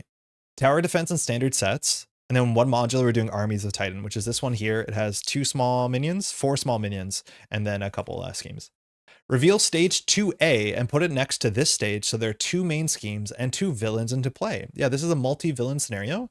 So we have Proxima, I'm going to put on the right, and we have Goofus Glaive on the left. And then there's going to be this active counter that bounces between the 2, and we have to basically deal with 2 different problems while defending the Avengers Tower. So reveal stage 2A and put into play next to this stage, so there are 2 main stages. So reveal stage 2A, the Armies of Thanos. It's been a while since I played this one. When revealed, put the Avengers Tower environment into play, stronghold side face up. So the Avengers Tower is this card.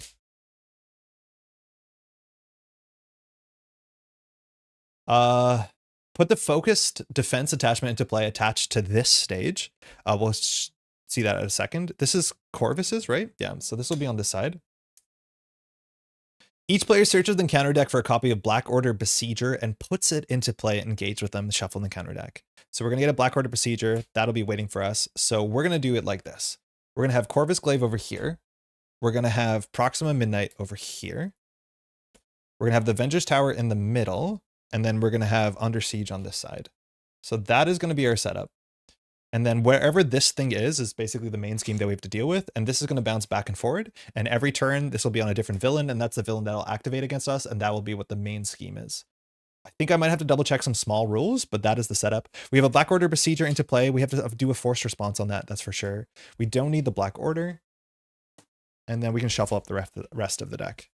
I believe we're going to have to add the Save the Shawarma place onto the table. And these Shawarma cards will be set aside. We would love to get some sick Shawarma. Can you give me any thoughts on the heroes of this box, Mad Titan Shadow? I don't have the best reference for those heroes from the internet. So I played them when the card pool was a bit more mature, like a bit after that.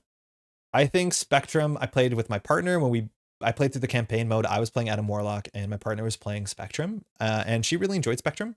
Spectrum is a face-changing villain, hero. We played her 2 weeks ago on this channel, so you can watch a bit of content about it if you want to. And I think Spectrum is pretty frustrating sometimes. She can be quite good. Her stats are 3-1-1, and wherever the 3 is, it's kind of your choice. But you can end up in situations, particularly when you're playing solo, that you're just in the wrong form and you just have a pretty bad turn. So using allies really helps a lot because it just feels like a lot of the other form-changing heroes that Fantasy Flight Games designed later, but you have even less agency about which form you're going to be in. So the highs are pretty high. Her cards are not bad. She has a lot of resource generators. It's just you can end up in situations where you're just stuck in a bad spot and you can't do anything, which I don't love that feeling. Adam Warlock, on the other hand, is incredibly flexible and scales really well with the bigger card pool you have because you can play 4 different aspects. And so you end up often, unless you're having a really like high-minded combo deck that requires every aspect, you end up just playing the best cards from every faction, particularly like little cheap cards. I think Adam Warlock is really good. Adam Warlock just has some strong like encounter cancels, has like a ready, has a couple resource generators, has the ability to take extra cards in his hand and generate value from them by discarding them. I think Adam Warlock is actually really quite interesting. I just think a lot of people don't know about Adam Warlock or care about Adam Warlock or Spectrum that well as heroes, so not a lot of people like glommed into them. Oh shit, my overlay does not have the capability of doing 2 heroes. 2 villains. Okay, crap. So that's okay. We have to go back to dice for this. So give me 1 second. I forgot about that. That I can't show 2 different health counters. So we have to hide this. Okay. So set up stuff to make sure. Campaign instructions. Set up with the save the Schwarm in place side scheme if security breach is not. Okay. So we've saved the Schwarm in place. Okay, let's go over this first. Avengers Tower. Avengers Tower. Unique roll does not apply to Avengers Tower. After damage is placed here, if there's at least 9 damage here, remove all of it, then flip the Avengers Tower over. We don't lose if that happens, but we want to protect the Avengers Tower because it's obviously a tower that we care about because the Avengers live there or something. We have saved the Schwarm in place. This one we don't have to do, but this is part of the campaign. So we want to do this because we get a nice benefit. It says Black Order soldiers run rampant through the city around Avengers Tower, threatening heroes' favorite restaurant. It has 3 threat on it. When we defeat this, each player shuffles 1 copy of Schwarm into the deck and you flip this card over. And on the back, there's actually a villain that comes into play and it's not great for you. You want to watch out for that. Focus defense. So this thing will be marking whichever the main scheme it's on. It's permanent. The villain who matches the attached scheme is the active villain. So currently Corvus Glaive is the active villain, but after the player phase ends, attach this card to the other main scheme. So it'll be ping-ponging back and forward. So technically our first activation will be from Proxima Midnight herself, and then it'll go back to Corvus Glaive. So I'm not sure how accelerations work. I have to like review the rules for that. But the short of the long is we have 2 schemes here. They both have pretty small thresholds. When Armies of Thanos advances, I believe we only get an encounter card. But when Under Siege advances, which has a small threshold, we end up doing damage to the tower itself. Corvus Glaive and Proxima both have also text that fires when they attack you under certain conditions. And so you have to respect that because I think one of them, if not both of them, damages the tower. I think one of them just damages you indirectly. So what's the back of Under Siege?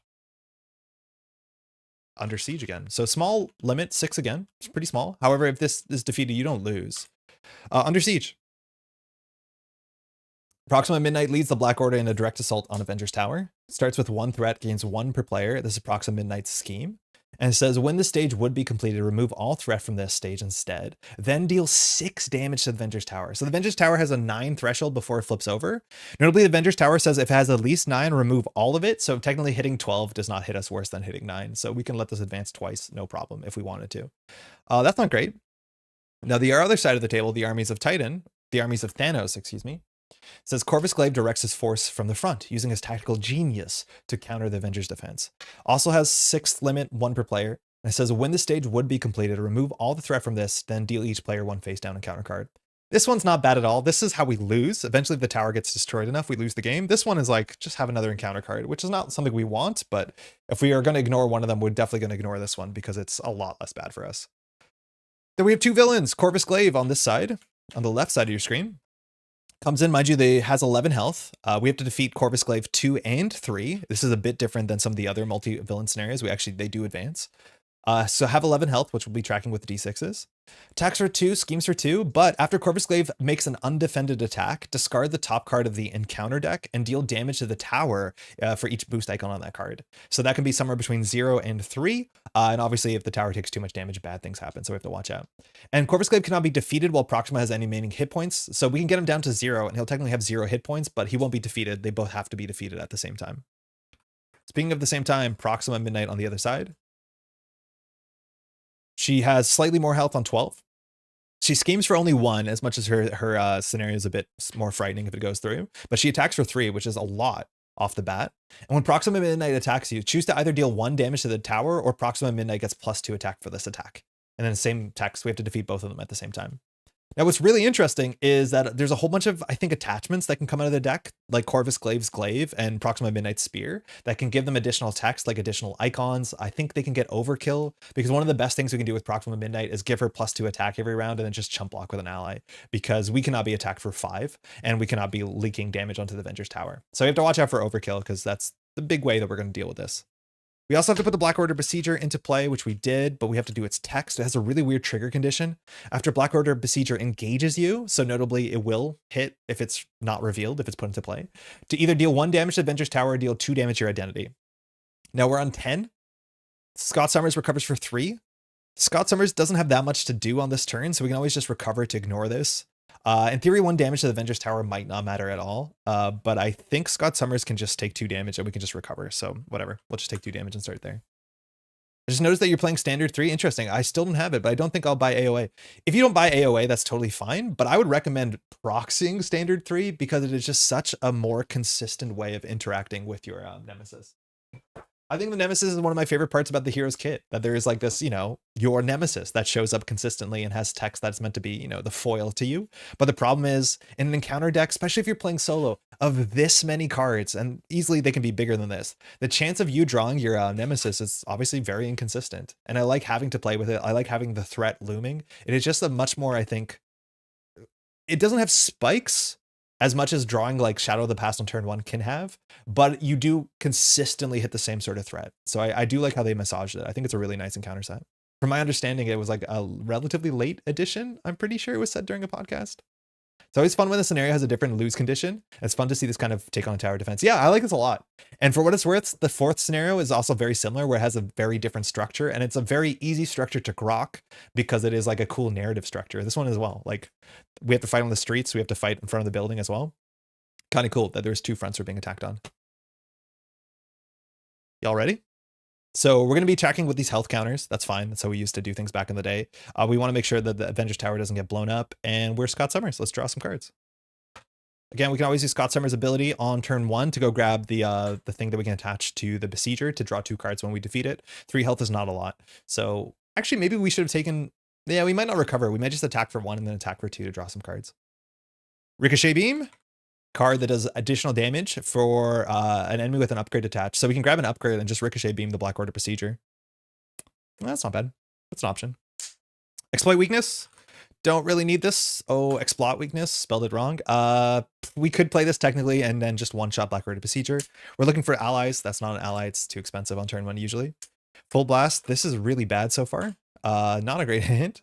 Tactical Brilliance. This hand is crummy. Phoenix. Okay. Phoenix is pretty good. Last time we played, we drew into a couple of our resources on turn 1, which we had a very good start. We definitely want to play at least 1 ally, because otherwise Proxima Midnight's going to attack us for 5, and I don't want that to happen. My guess is that all of these cards are not good. We could Tactical Brilliance to clear the Swarm in place, but then we get a villain immediately, or sorry, a minion immediately, and it's a pretty strong minion with some pretty strong text. So I think we're going to keep none of these cards. Phoenix can always return one of them to our hand, so at least we have cards seated in our bin, but I think that's it. Yeah, that's a really bad start. To me, my X-Men, okay, this could save us. Again, we have a lot of X-Men in our deck. This can just get one if we're lucky. Blindfold's not bad at all. Again, a lot of these activations of these villains care about the amount of boost icons on the cards, so we can kind of see the future. We have the Rapid Response turn 1, which I don't know if we're going to play it turn 1. In theory, like bouncing Phoenix back onto the table is pretty good because it goes up +2 cards. And then we have a team building exercise. That's pretty affordable. If we draw a resource here, we'll be gaming. It's fine. Sunfire. Sunfire is actually really good in this scenario because there are attachments that each of the villains can get. Have you seen the Winter Soldier reveal? I am so stoked for the Winter Soldier reveal because it is exactly the sort of playstyle that I like playing when I play solo aggression, which is aggression, but with like setup tricks and aggression that removes threat. Like the hardest thing about playing aggression in solo is that if you don't just like full like bum rush the villain, there's not a lot of aggression cards that have the word threat on them. And the fact that like Winter Soldier just removes threat is so cool. Like it's probably the hero I'm most excited for in the upcoming cycle. Okay, so Scott Summers can go grab a card. That means we can use Scott Summers to put the thing on Black Order Besieger. We can defeat Black Order Besieger using whatever ally we play plus 1 attack from Scott. Or we can just use the laser beam on Black Order Besieger. We spend 1 resource to defeat Black Order Besieger and draw 2 cards. That seems really, really good. We can team building exercise. Hopefully we get something down with it. But I think we'll definitely use Scott Summers' ability here to search the deck for a tactic upgrade and add it to your hand. So we're going to be looking for, I don't know the name of it. We'll learn the names by the end of this. It is called Priority Target. When attached enemy is defeated, draw 2 cards. So stoked for Winter Soldier, slightly less for Falcon. Both have been on my want list for years. I'm pretty sure like Falcon is going to be the same sort of thing that a lot of Marvel Champions heroes have been, for honestly better than for worse, where it's like I haven't been excited by the theme. I don't care about the character because I don't know the character. And then I play their kit. I'm like, oh, that's actually really fun. Right? I'm pretty sure it's going to be more fun. And like Ariel has not been a subtype that I've really enjoyed that much. So getting more Ariel support, like getting Bird subtype is just tickles me. All right, we'll flip up. I have nothing else to do down here. So again, Cyclops now has his ability that we can just spend a resource to go zap someone, deal 3 damage to an enemy with an upgrade attached. And so that means we can attach this, then we can just spend 1 resource to draw 2 cards. So we spend 2 cards to get 2 cards. I think there's no shot we play Sunfire. Actually, there's no shot we play Blindfold here. So we'll discard Blindfold to do an Optic Blast, defeating the Back Order Besieger, and we draw 2 cards. Getting this back into the bin, and we draw 2. Tactical Brilliance, fine. Mutant Mayhem, oh, ugly. We have that early because we don't have any X-Forces. Our deck has now fewer X-Forces. We replace 1 X-Force with Children of the Atom, which we just need to get that. Okay, what can we do here? In my own theory, I think the way FFG is reimagine old heroes, because Winter Soldier is Thor, but better. I want to be wrong. I was reimagined of old heroes. Yeah, kind of. Like, I do think, obviously, and it's very on the nose, is Silk is a reevaluation of old Spider-Man.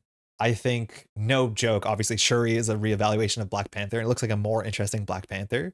I'm not sure if Thor and I guess kind of, yeah, you could see something with Thor and Winter Soldier for sure.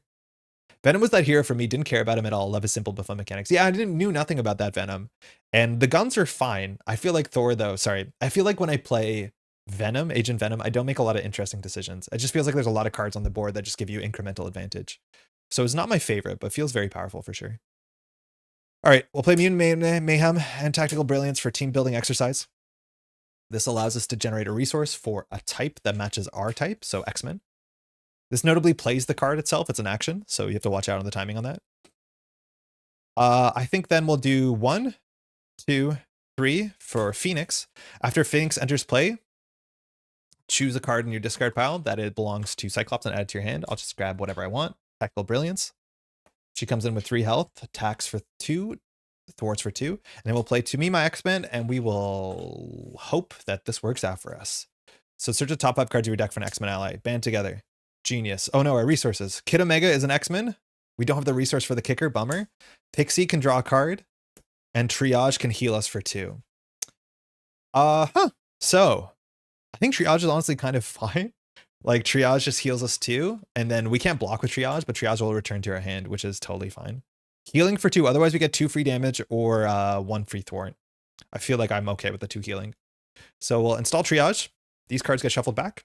And at the end of the round, Triage will return to our hand after we drop to hand size. So we'll go into the next round with 6 functional hand. After Triage interplays, heal 2 damage from an X-Men character. So we'll restore 2. We're on 10 at full health. Triage will bounce in a second. So the question is, are we doing threat or are we doing damage? I'm okay to do threat with Triage because it lines up perfectly, dropping Under Siege to 0. And then we're going to start doing damage. I don't think the order that we do the damage matters a lot. So we'll just take 2 off of this. Install Triage. I use Netrunner terms all the time. I think they make sense. I hope they do. Okay, so there's 3 threat on Save the Shawarma Place, which is a good breakpoint for tactical brilliances. We've seen 2 so far. There's 1 more in the deck, so sometimes that's like an ugly breakpoint. Otherwise, we can do 1 damage. I think I'm just going to start on this and say that we'll clear it with an ally later. And that's it. All right, we'll draw up. So, 5 cards in hand. We have Children of the Atom. Great to get that as early as we can. Energy, sick. Give us a good ally. Utopia, good start setup as well. Field Commander, whatever. And Ricochet Beam. Ooh, no allies in hand, but hello, Christopher Muse. So now we'll have this in hand as well. I think we probably have to chump block with Proxima. So how this works, both schemes get one of these. This slides over to the other side. And now Proxima Midnight is going to attack us for some amount in a card. So this is for 3 in a card. When Proxima Midnight attacks you, choose to either deal 1 damage to the tower or Proxima Midnight gets +2 attack for this attack. So if she attacks for 5 and gets 3 boost, we can take 8 damage on turn 1, which is not a great spot to be in. If we block with Phoenix, Phoenix is dead. We can also just be attacked for 3. Now Cyclops blocks for 2, which is not terrible. Cyclops activation here lines up okay with armies of Thanos. And I think there's a whole bunch of cards in the deck that says the villain attacks again. What are some of your favorite heroes? Hey, love. What are some of your favorite heroes right now? Or at least heroes that are giving you interesting decisions? I really have been impressed with some of the latest X-Men. Like, I'm a big fan of Iceman and Nightcrawler. I like the upgrade interaction. I like that those characters have a really good reason to be flipping down to alter ego every once in a while to interact with their card pool. I think that's really quite cool. I like that a heck of a lot.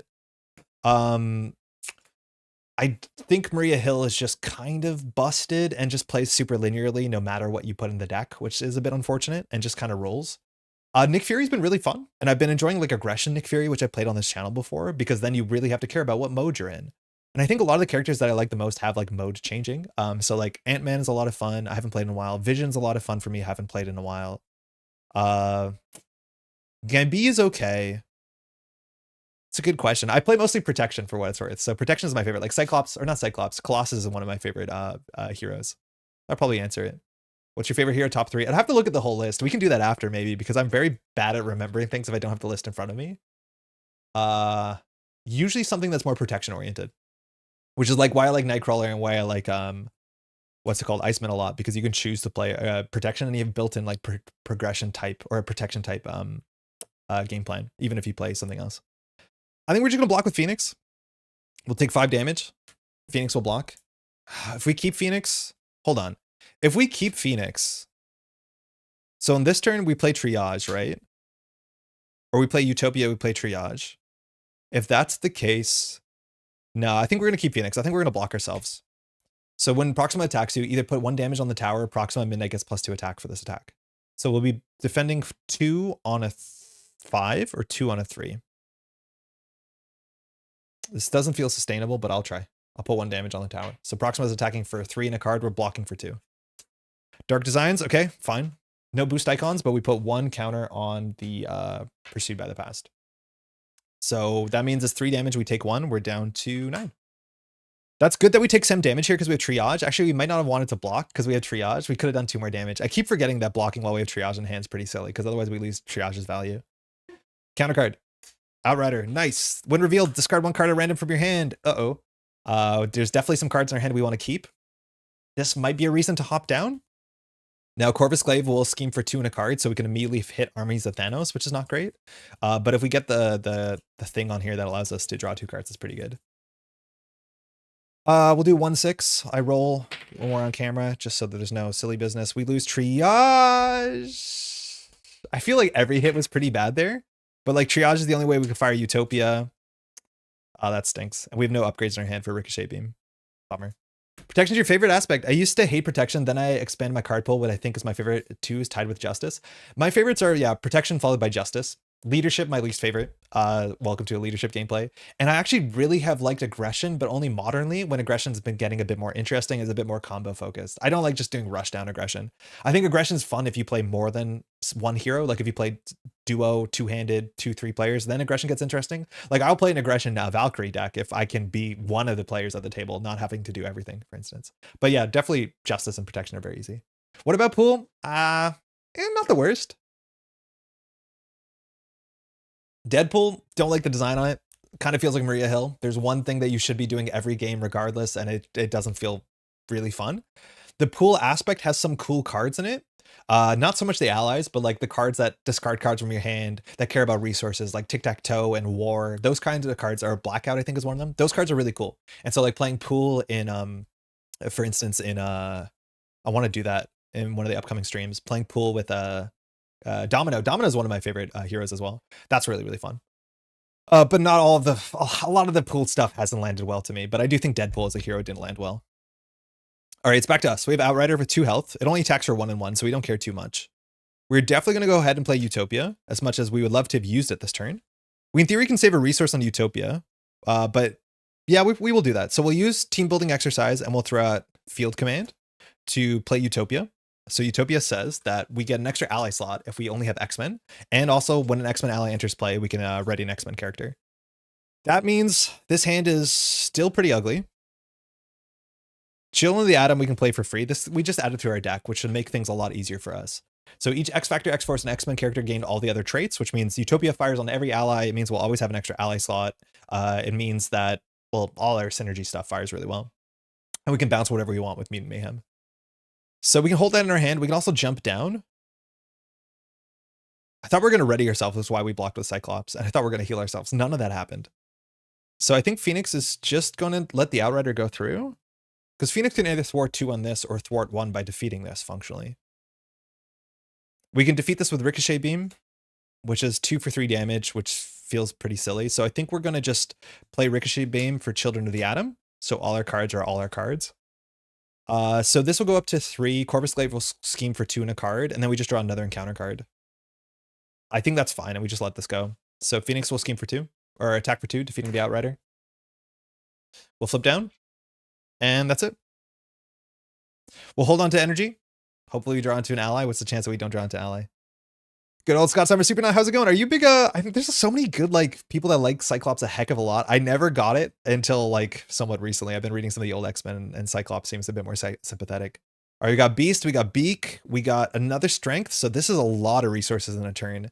So we're gonna be able to play Beast, get a resource back, play Beak. Not too bad at all. So we'll see how bad this thing goes here. I'm a Cyclops hater. Okay, I don't want to use those words, but yeah, I was always in that camp to be like, James Marsden is miserable. What is he doing here?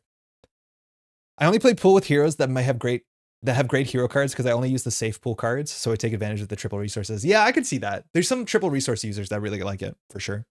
The ones that care about being at, what is it, full health, if it's not the case. All right, Corvus Glaive. I think Corvus Glaive only does his thing when he attacks. Yeah, after Corvus Glaive attacks. So that means Corvus Glaive is going to scheme for 2 and a card.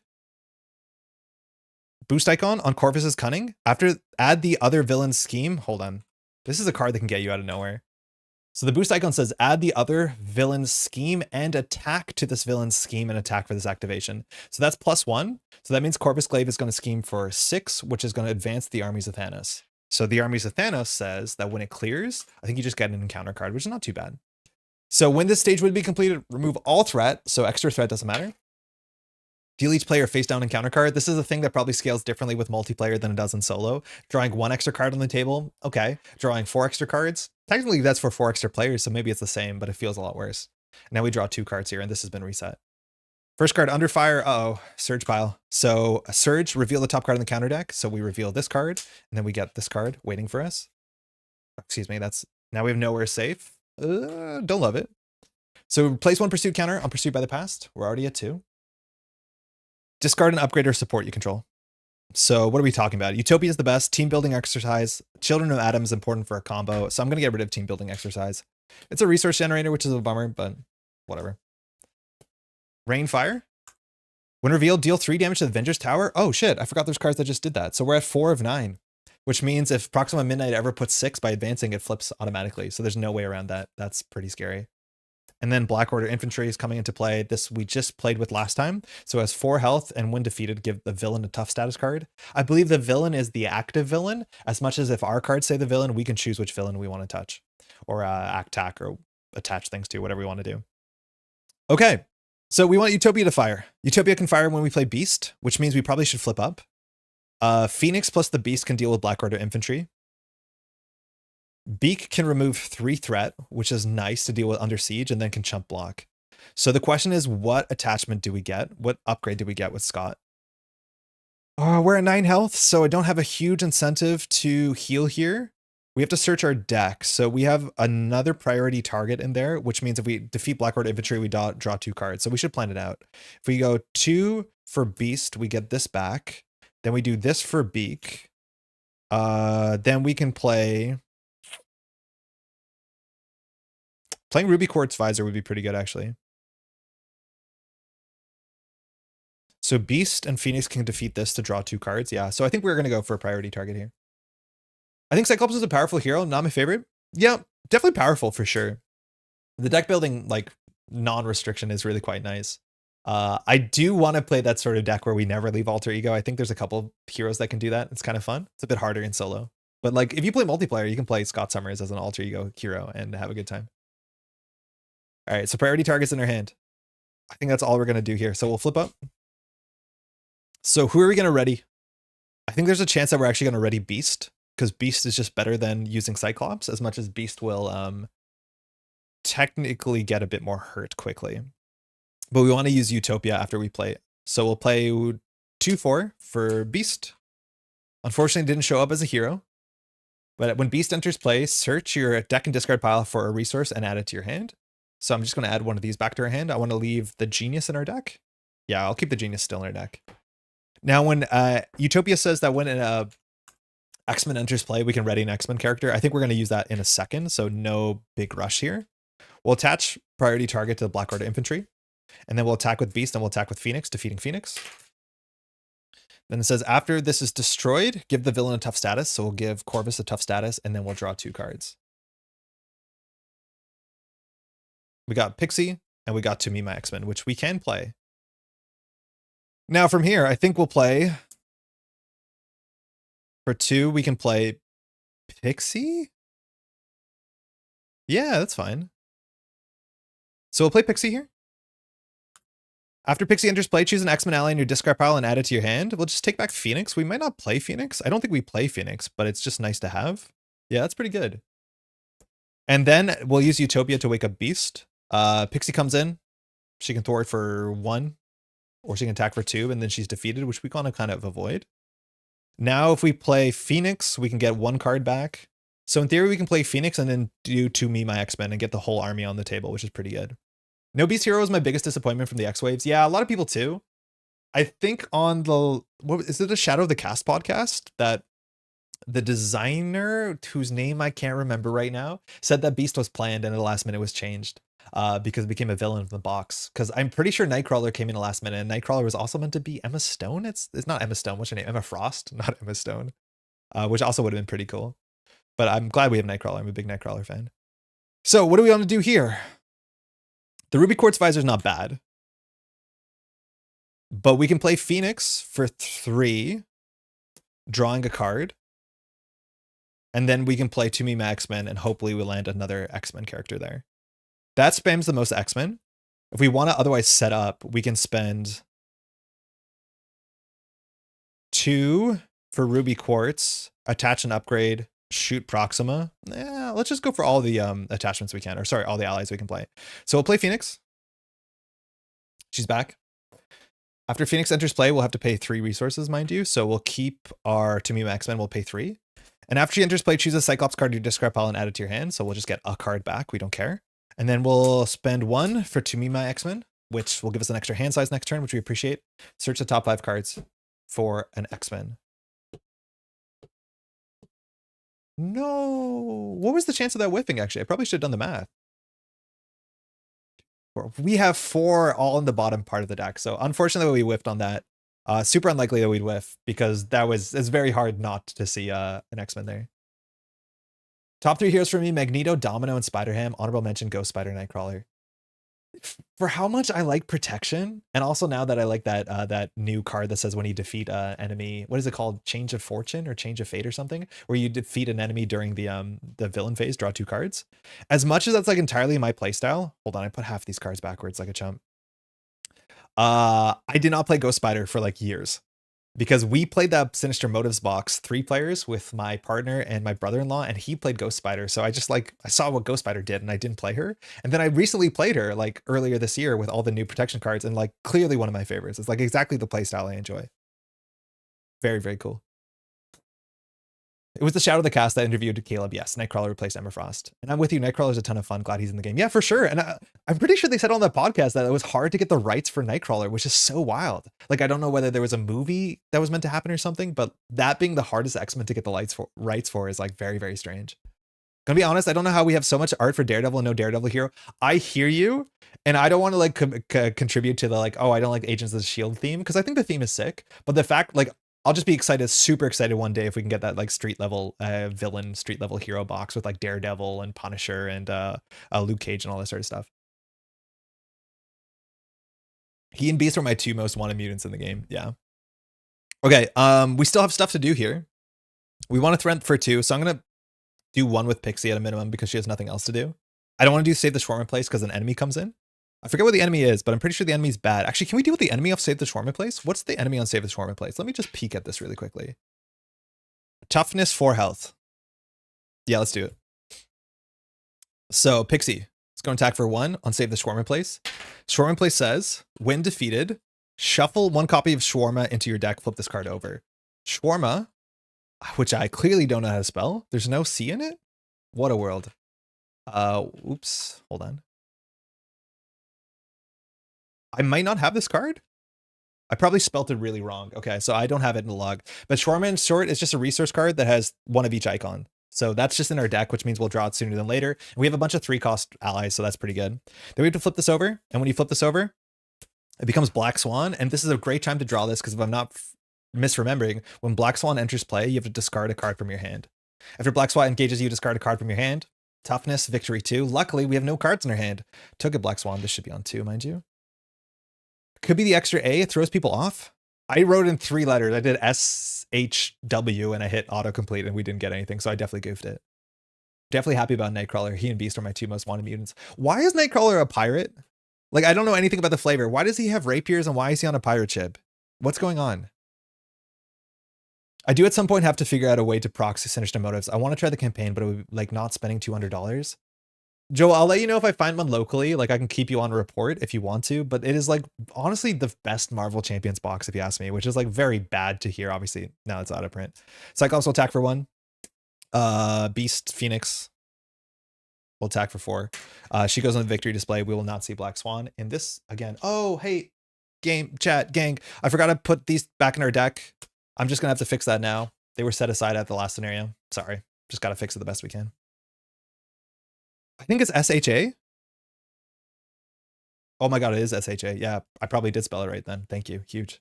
I already 3 letters. I got it wrong. Okay, great. Yeah, I put these aside. I should put them not as far out of play so that we find them.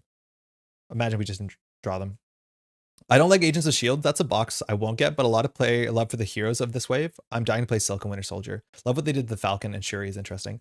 For what it's worth, the Agents of S.H.I.E.L.D. box, like, I think Nick is really cool, but there's a lot of really good cards in it. Like, a really good neutrally playable cards. Like, the Preparation Response card is sick. The Prep Work card. I think Grant Ward is just busted. The 2 shield allies that give you tech and play them cheaply. Like, just some really fun build-arounds that are kind of flexible. Okay, that's us. We're ready up. That turn took forever. So we're going to draw up into cards. We have Kid Omega, cheap X-Men. We have To Me My X-Men, that can't whiff again. Practice Defense. Okay, we have an upgrade. There's a call for backup. There's a Psylocke. So Psylocke might be a good for doing a stun. We have to hope that Proxima doesn't scheme on accident. We're actually pretty close to getting our Nemesis, which we might have to watch out for. All right. This goes to 1. This goes to 3. This slides over. Proxima is now attacking. Again, Proxima says that when she attacks, we're going to give her +2 attack. We'll block for Pixie. So she's attacking for 5 in a card. Boost icons, it's drawing near. So 2 boost icons, that's 7 damage. Pixie is defeated. And then our encounter card is City Under Attack. Crisis icon. Scheme. Corvus orders a regiment of his troops to assault New York City in order to draw out the Avengers. Hinder through 1, so we're on 3. And when defeated, the player who defeats the scheme draws a card. You don't often see schemes like that. They just give you a benefit, but why the heck not? We'll take that for sure. So that means Cyclops plus an ally can deal with it. Unfortunately, in the bottom part of our deck, we have 2 copies of Mutant Mayhem, so we have a big incentive to keep Beast around. Yeah, we have 2 copies of Mutant Mayhem in the bottom, like 7 cards of our deck, whatever it is. So if that's the case, we don't want to draw too much. It's like 9 to 10 cards there. Or we don't want to, sorry, get rid of Beast. Do we have an ally that draws cards? I don't think we do. If we do Kid Omega, we can remove 1 threat from each scheme. Kid Omega is going to be so good on the scenario. So all we have to do is have a mental resource. Check, we have a mental resource, no problem. So we'll probably play Kid Omega. We have no resource generators here. If we do To Me My X-Men, that might be a good start. So we can do this, hope that we hit something, then we can play Kid Omega, but then we won't have the mental resource. So the question is, what allies are left in our deck for To Me My X-Men, and are they going to be better than Kid Omega removing 3 threat on entering? My guess is no. Yeah. I don't understand why they didn't announce one last reprint of everything and then announced what would not be reprinted later. They screwed so many people by not doing a final reprint. I'm imagining that they were caught off guard, that they realized that they can't afford to reprint things, and they just couldn't announce it because announcing it, like, they basically weren't able to do another print run.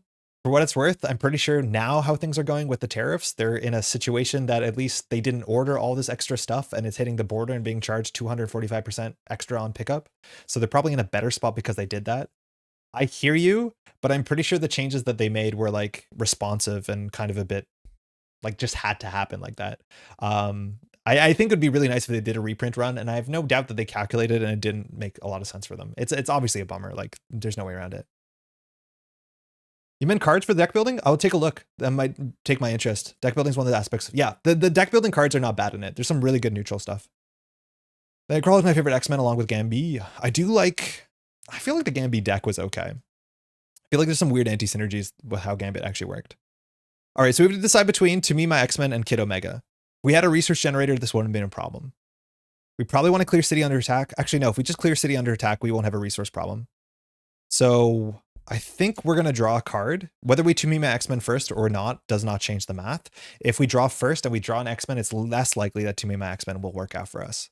So if that's the case, we're just going to do 2-4. No, hold on. If that's the case, we're going to do 2 with Cyclops off of this. Then we're going to pitch 1, 2 for Kid Omega. When Kid Omega enters play, we'll ready ourselves with Utopia. And Kid Omega says when Kid Omega enters play, well, it's already on the screen, we'll spend a mental resource. Hold on, I need to hold my mental resources. So we'll pitch this instead. We'll spend a mental resource to remove 1 threat from each scheme. So remove 1 here, 1 here, 1 here. And then whenever you defeat this, draw a card. So that means we can play To Me My X-Men. We got the Triskelion. Okay, that'll be our 4th slot, which we don't exactly need. I think we're just going to play To Me My X-Men. So we'll look at the top 5, put an X-Men into play. Can't whiff twice. Okay, did not whiff twice. So we'll get Marrow into play. We have slots for this, mind you, because Utopia gives us another slot. And when Marrow enters play, Marrow is technically an X-Men. Because, oh wait, does this work? No, this doesn't work. Oh, okay, hold on. So Children of the Atom says, each X-Force, X-Factor, and X-Men character you control gains the X-Factor, X-Force, and X-Men traits. Control means that they have to be in play in front of you, if I'm not mistaken. And To Me My X-Men says that you have to get an X-Men from the top of your deck. And technically Marrow is not an X-Men when Marrow is on the top of our deck. So if I'm not mistaken, that totally whiffs. Because Children of the Atom only gives them the traits as soon as they hit the table. Bummer. So that doesn't work. That's the only X-Force character in the whole deck, though. Hey, first time catching you live. Hey, Juno, welcome to the channel. Glad you found your way over here. What I saw was a bunch of reprints of old Shield cards. Yes, there is a bunch of like reprints of like the Justice cards, but there's some good neutral stuff. I think Grant Ward's really, really good. I live in Costa Rica, and for me, it's hard to get Marvel Champions content. I will love that they do a reprint of old content because it started last year, but I understand the decision they took no reprint. It's really hard. It's just very hard. Like, I'm sympathetic with keeping everything in stock. Obviously, nobody wants it to be that way, but yeah, they have a lot of SKUs to keep on shelves. All right, so that doesn't work. Cyclops, we'll do 2 here. We have to start working on damage. Kid Omega is going to do 2 damage. Phoenix is going to do 2 damage. We'll find a way to take the toughness off later. We are not going to deck out. We can block with Kid Omega. We'll keep Beast around because we have 2 copies of our Mutant Mayhem coming up. and I think 2 attack is not going to be worth it. We'll draw back up. Shawarma, nice. Exploit weakness. Okay. Tactical brilliance. Notice how our upgrades haven't been that important. Genius, please give us an ally. Mutant Mayhem. Okay, that's better. The fact that Mutant Mayhem lands up perfectly with Shawarma is really, really good for us. So we can probably play a whole bunch of this. All right, this goes to 1. This goes to 1. I don't think we've been attacked by Corvus Glaive yet, so we have to read the text on Corvus Glaive. Corvus Glaive says, when after Corvus Glaive makes an undefended attack, discard the top card in the counter deck, take damage to the tower equal to the boost icons. So Corvus is attacking for 2 in a card, and in theory, we should be blocking here. We can either block with Cyclops himself. We can also block with Kid Omega.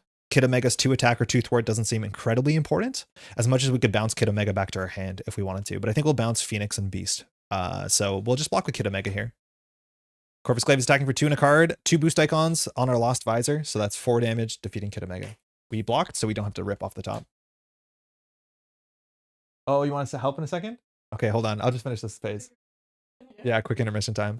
All right, we draw another city under attack. Same thing that we saw before. It comes in with 3, and when we defeat this, we draw a card. My little cat here, Nanako, needs to take some medicine, which is a 2-person job, because obviously she doesn't want to eat it because it tastes really bad. So give me a second. This will hopefully take less than 45 seconds. We'll be back. It's dinner time. Yeah, 1 second. Did I mute the microphone? I can't tell. I'm out. No, yeah, I'll be back in a second. I just need to mute the microphone. We'll be right back.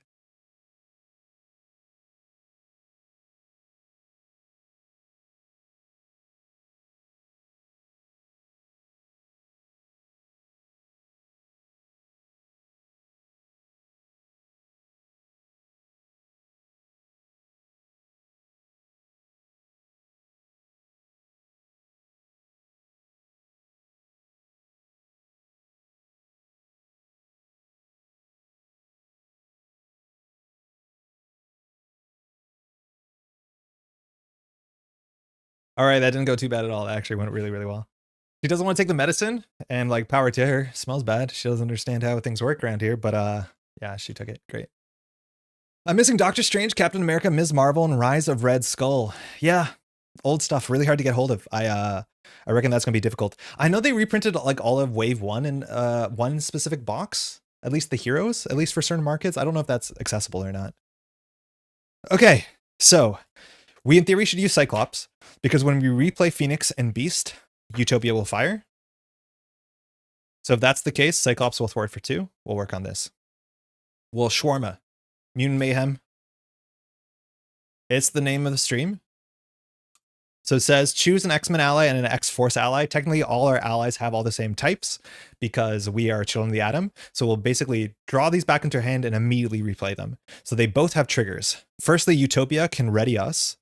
Phoenix can add a Cyclops card from our bin back to our hand, and Beast can add a resource from our bin, or from anywhere back to our hand. In theory, we can add Shawarma back. Really good. I'm not sure of the timing. I'm pretty sure when you pay for the card, the resources immediately hits your bin. I don't think they're floating, so we can add a Shawarma back. It's a bit extra. We're not going to need it. And then we can add a Cyclops card from our discard pile back to our hand. I feel like this is the point where we can probably consider getting our Quartz Visor back, just start transitioning to damage. I don't think there's that much else we want on the table. We have a Tactical Brilliance in our hand. We'll draw a card in the second with City under attack, so I think we'll just take the Quartz Visor back. We do have an attachment, so we're set up well. All right, Cyclops will finish City under attack. When this is finished, we draw a card. You control cards in your deck, hand, and discard. Oh shit, it does work. Cards you control means your cards. Okay, good. That's really good to know. So we would have had Mara on the table. That is very, very good to know. Thank you, Jello. Appreciate that. A player controls the cards in their own out-of-play areas. Okay, very, very good. But why is it the difference then when you play Hope Summers? Because Hope Summers says, Hope Summers gains each trait on your identity. Oh, but that text is not active because until she hits the table. So Hope is not aerial when she's in your hand, but that's because her text is not active. Okay, so I was getting that confused. Very, very good thing to check. Okay, we got Prof X. So we can Shawarma out Prof X, which will confuse Proxima if we want to flip down. I want to confuse Proxima, not because she schemes a lot, but because Proxima advancing this is pretty bad for us. Then we can play the Quartz Visor. Then we can attach Exploit Weakness to Proxima, and then we can do a lot of damage to Proxima. This turned out really, really good for us. So we'll Shawarma for Prof X. You know, you're familiar with Prof X. Comes into play. We can either ready an X-Men, stun a minion, but we'll just confuse a villain.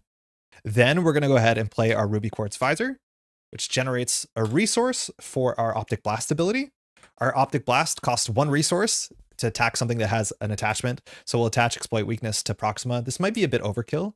In fact, we probably should just put it on Corvus Glaive. So we lose through. No, this is fine. Well, this is overkill because this is 4, 5, 6, 7. And then we'll just thwart 2.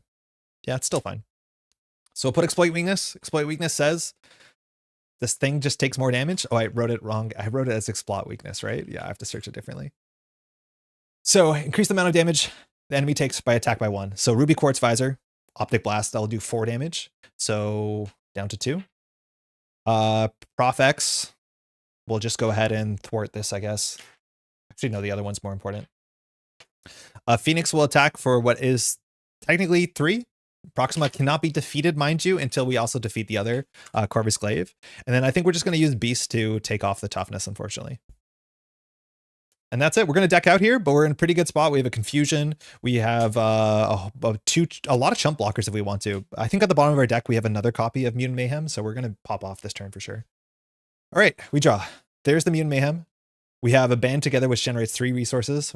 Resources equal to the amount of allies. We have Marrow, who's coming up. We deck out, so we get an encounter card, and then we'll shuffle our deck up. Still have a Doctor Strange pack that's never been opened, and is still in its original shipping package, but I guess I can sell it for $1 billion one of these days. Yeah, you definitely can. I'm like, I don't know. I like that the people who enjoy the game have their stuff, but yeah, if you want to, sell it, you can sell it. People will pay money for it. I do think for what it's worth, like, I hate to be the one who, kind of makes people FOMO about stuff they don't have. I want to say you don't need everything in this game. This game is great. Even if you just pick up 1 expansion, 1 core set, like you're gonna have a great time. I just want to say that I recently did play Doctor Strange. And I know when I was getting to this game, a lot of times Doctor Strange was like the S tier hero that everybody is compared to Doctor Strange. Doctor Strange is busted. Don't play Doctor Strange. Doctor Strange makes the game trivial. And I had a lot of fun playing Doctor Strange. Like playing against a hard villain on Expert, Doctor Strange is like a really nice puzzle. Maybe back in the day, there was that Cosmo ruling that you could Cosmo the top of your what is incantation deck, whatever the deck is called, but invocation, is that right? But I had a lot of fun last time I played Doctor Strange. I really appreciated it. The Mutant Protectors should work with Children of the Atom too. Mutant Protectors, I think so. Is that the protection one, which they stop scheming or something?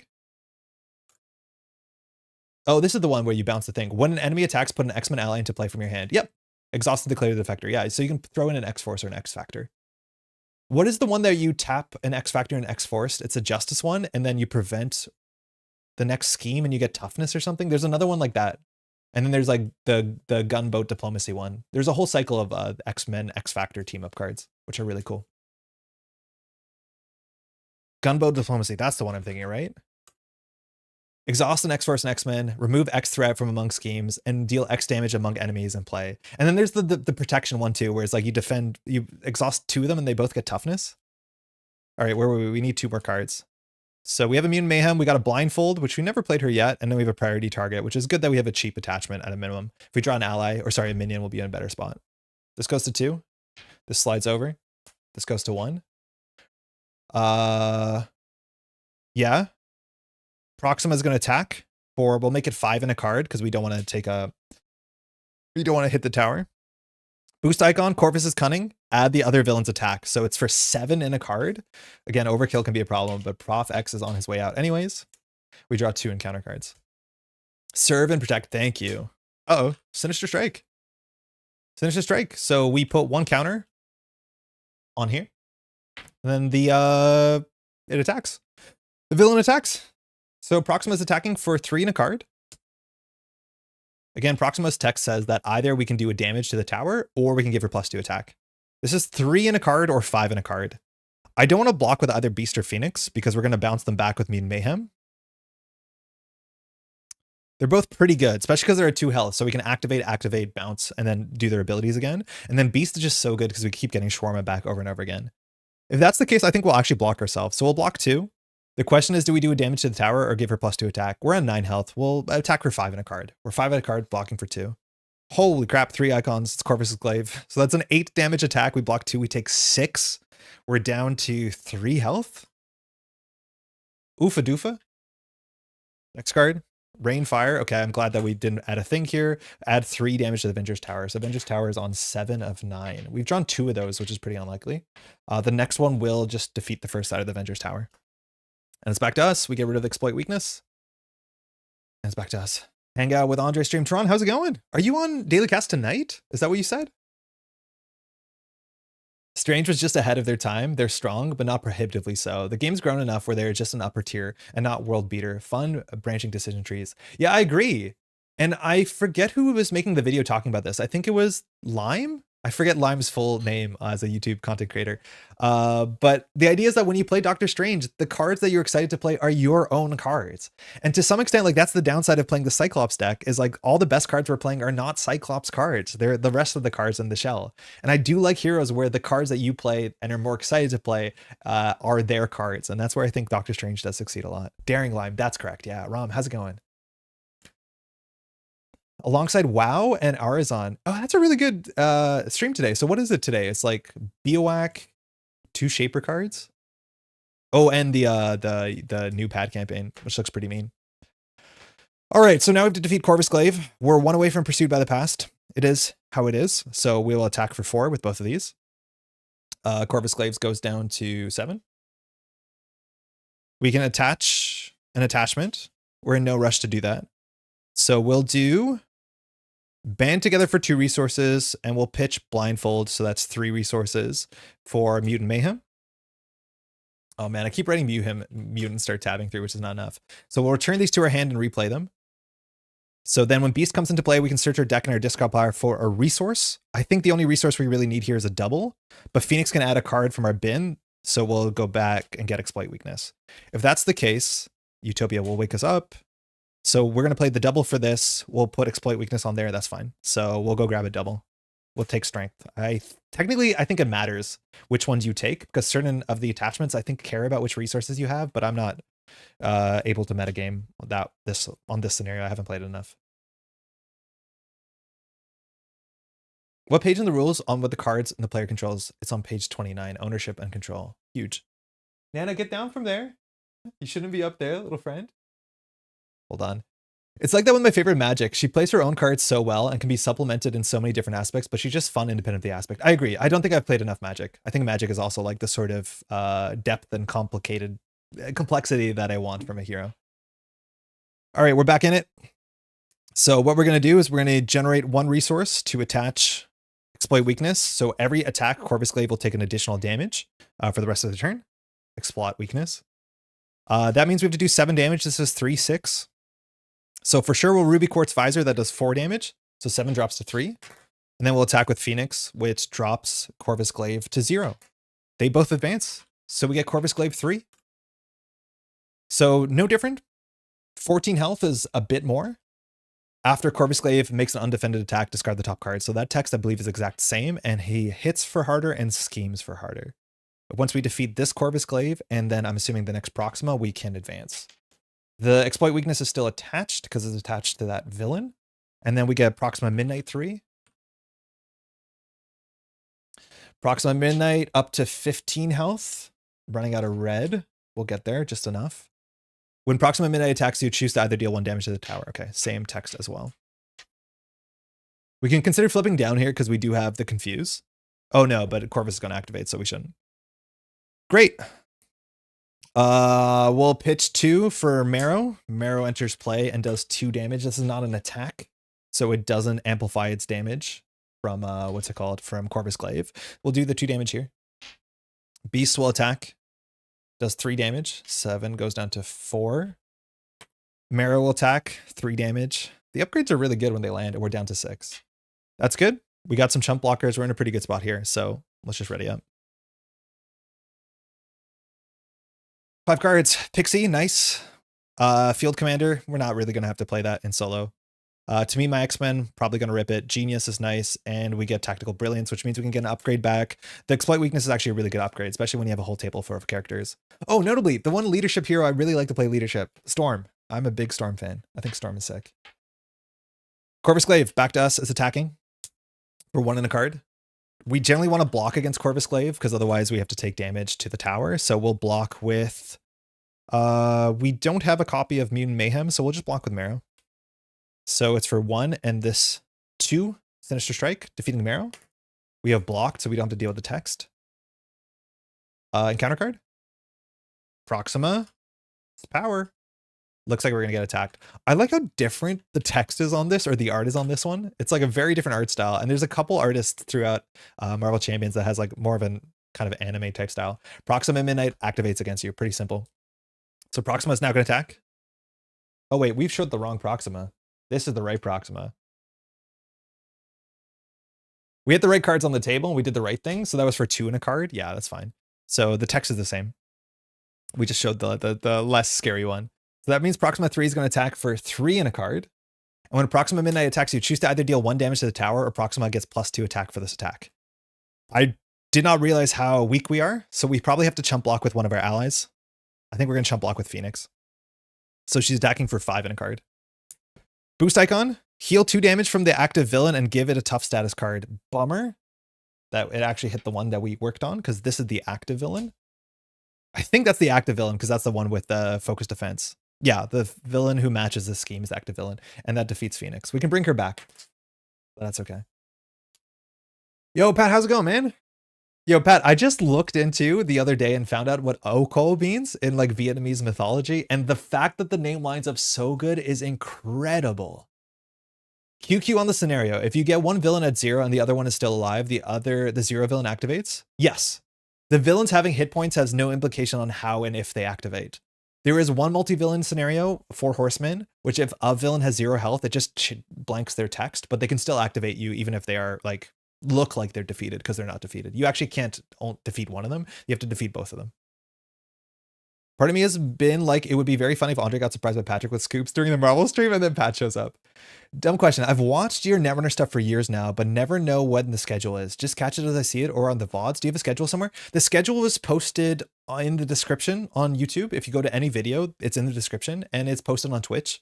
The schedule for Netrunner streams is every Tuesday at 12:15, so noon 15 Eastern time, and then every Thursday evening at 8:45. In the evening at 8:45 p.m. I believe it is in the YouTube description on any video. If you hit the more button, it should be written there.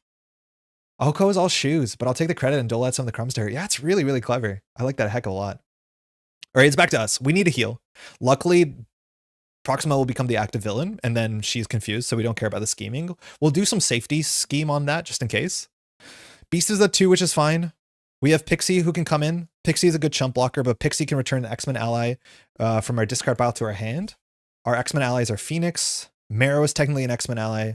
Blindfold's also pretty good because we can set up the top of the deck. Professor X is also safety, but 3 thwart. 3 scheme's not terrible. So if that's the case, we can Cyclops for 2. Pixie. Return a card to our hand. Then we can dump everything into it. That means we won't Ruby Quartz Visor. That means we won't To Me My X-Men. I'm just blind. Thanks. I'll watch my TV. First time mobile computer. Should have checked. Appreciate it. No. Hey, don't ever feel bad for asking a question. For real. Everyone, like, if you had that question, other people probably do too. So like, no stress. Okay. What are we playing here? Genius for Pixie. You can draw a card. I don't think we have to play To Me My X-Men. We have like a guaranteed good X-Men here, and we get another Confuse on Corvus, which is like good safety Confuse. I think that's all we're going to do here. Yeah, that's fine. So we'll first activate for 2 with Cyclops, clearing this, and then we'll be able to heal because we're going to play Pixie. Utopia readies us. When Pixie enters play,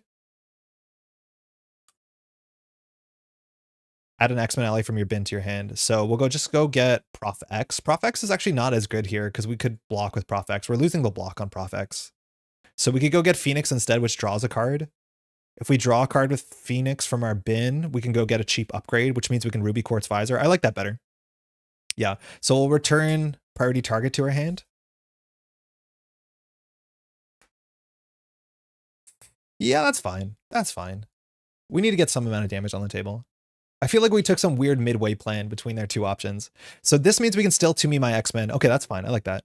So we can attach this to Proxima. We can To Me My X-Men for 1. So search the top 5 cards for an X-Men ally. We have Kid Omega. Nice. Exploit weakness. Team building exercise. Call for backup and practice defense. So it will be Kid Omega. And we put it into play. So Kid Omega says when we put Kid Omega into play, when Kid Omega enters play, so that shall trigger, either we spend 1 energy to deal 1 damage to each enemy. That's a nice way to take the toughness off. Oh, this should be off, mind you. Or we can do 1 from each threat, which seems less necessary. I would like to do 1 damage to everybody. What is the 1 card we have in hand? It does not work. It's a science resource, a mental resource. So Kid Omega enters play here. And if we want to throw out this card, we can take 1 threat from each scheme. So if we played around that, no, we had no way to get an energy resource. So just a bit unfortunate. So is this card worth anything for us? It's not. So we'll just pitch it to take 1 off of here. To Kid Omega. Okay. Then we're going to flip down with Cyclops. We're going to recover 3. So we're at 6, which is okay. Beast can do 2. I feel like we want to keep a couple of our activations next turn until we can go get back a copy of Exploit Weakness, which would be good. There's 1 more in the deck we can grab. So maybe we won't use Beast this turn. We can definitely do Pixie to take this 1 down, and I think we'll just hold here. Oh, Kid Omega will bounce back, so we might use Kid Omega anyways. So we'll do 2 damage to Proxima. I need to remember that this is a card that's going to come back.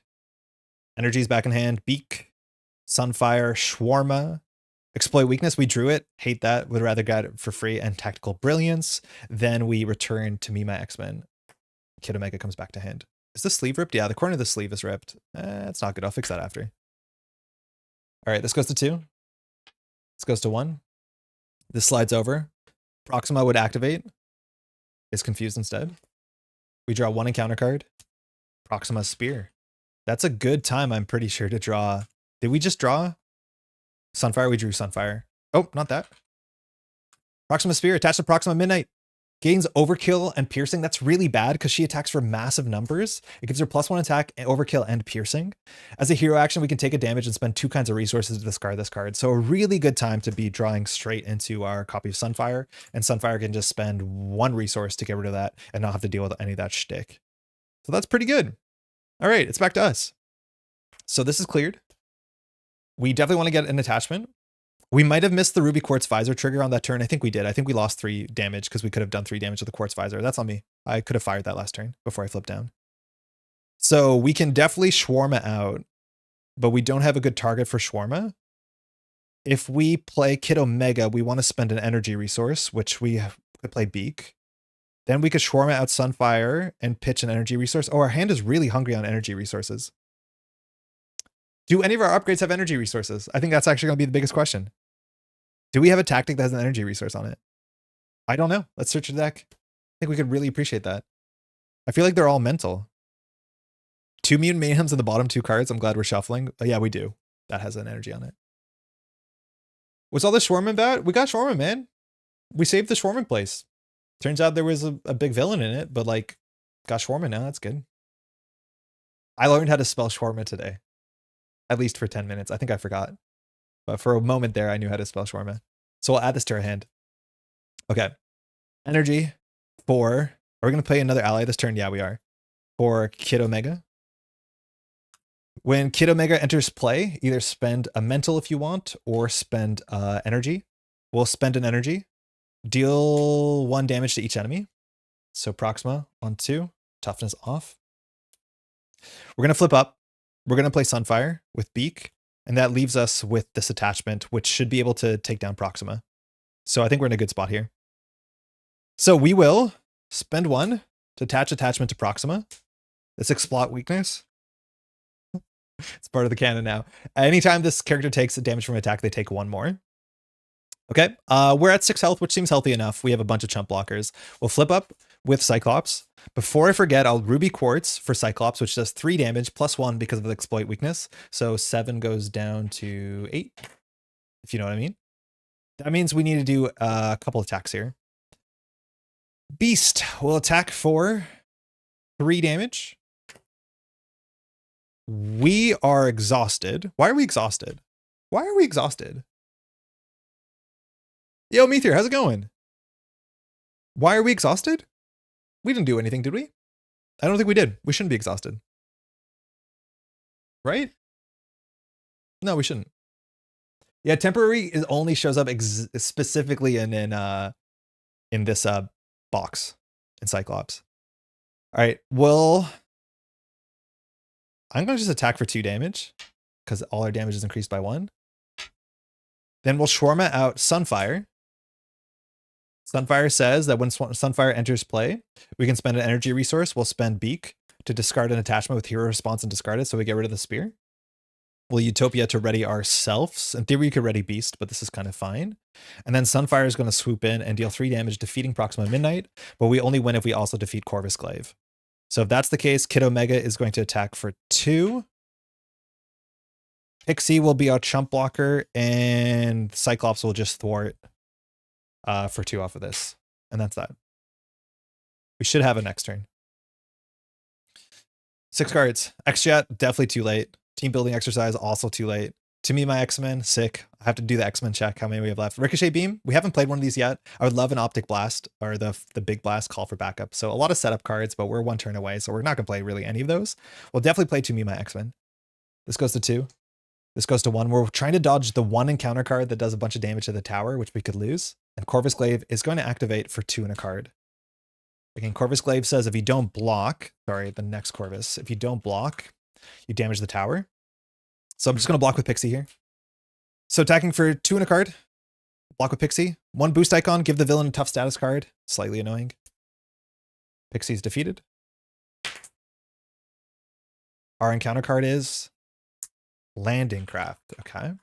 I think when we defeat this, we get a minion, I'm pretty sure. So Landing Craft says, when defeated, discard cards from the top of the counter deck until a minion is discarded, put that minion into play, engage with the player who defeated this. It has an acceleration icon, exploit weaknesses defeated, but otherwise, as long as we can do 6 damage and a toughness, we will win the game this turn, which should not be a problem for us if I'm not mistaken. So just to do the math, we don't have an attachment in our hand, so that means we can actually use our Quartz Visor, which is a bit of a bummer.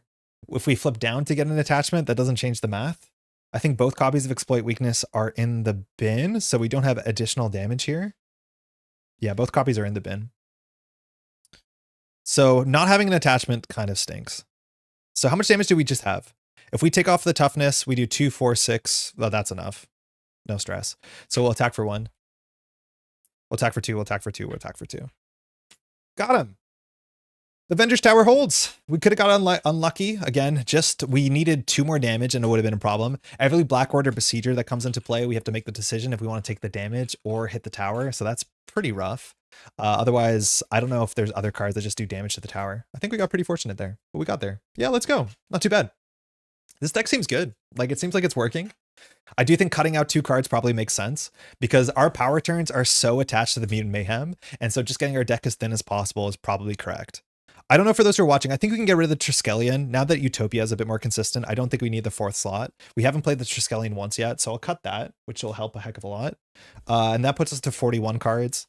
This rapid response, like, it's okay. I feel like the fact that we have too many allies, we don't need this. If we had fewer allies or we're more focused on our allies, we could definitely play the rapid response, but we'll play it for Jason. And that's that. Pristine Tower, nice and crisp. Utopia gives you a 4th slot. Yeah, now it does because we have Children of the Atom. Before, we didn't have Children of the Atom, and without Children of the Atom, we ran into issues because we actually did play.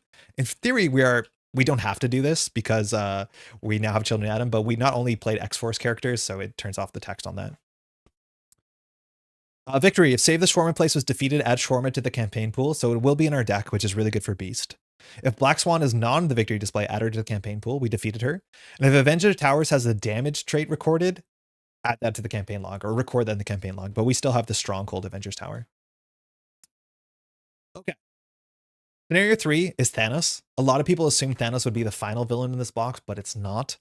This is a pretty long, drawn out knockout fight against Thanos. It takes a while. Thanos has a lot of health, and Thanos has the Power Stones.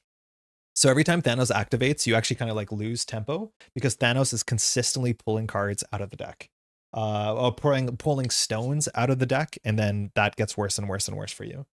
So I just need to check how much time we have. What time is it right now? It's 5:22. I feel like Thanos is going to be another hour and a half. Can we do it? Yeah, maybe. I must take off. Good game. I'll have to see how the rest of it goes for later. Hey, Wasteland, thanks so much for dropping by and hanging out in chat. Really appreciate it. Enjoy the rest of your weekend, huh? I think we can do Thanos here. It is a scenario on expert that I fail a lot. I think it is actually probably the expert scenario I fail the most. So we either have to take the risk that if we try this and fail, we won't have the time to redo it, which might be a bit of a bummer, but sometimes it do just be like that. All right, let me clean this up and again, see how we go on time. Goofus Glaive. Proxima. I'm hearing Nanako the cat yelling from the other room. This is the first side. Then we'll add this in here, and then we'll just separate things. All right. This is... What did I do? Oh, it's just upside down. Huh? Hold on.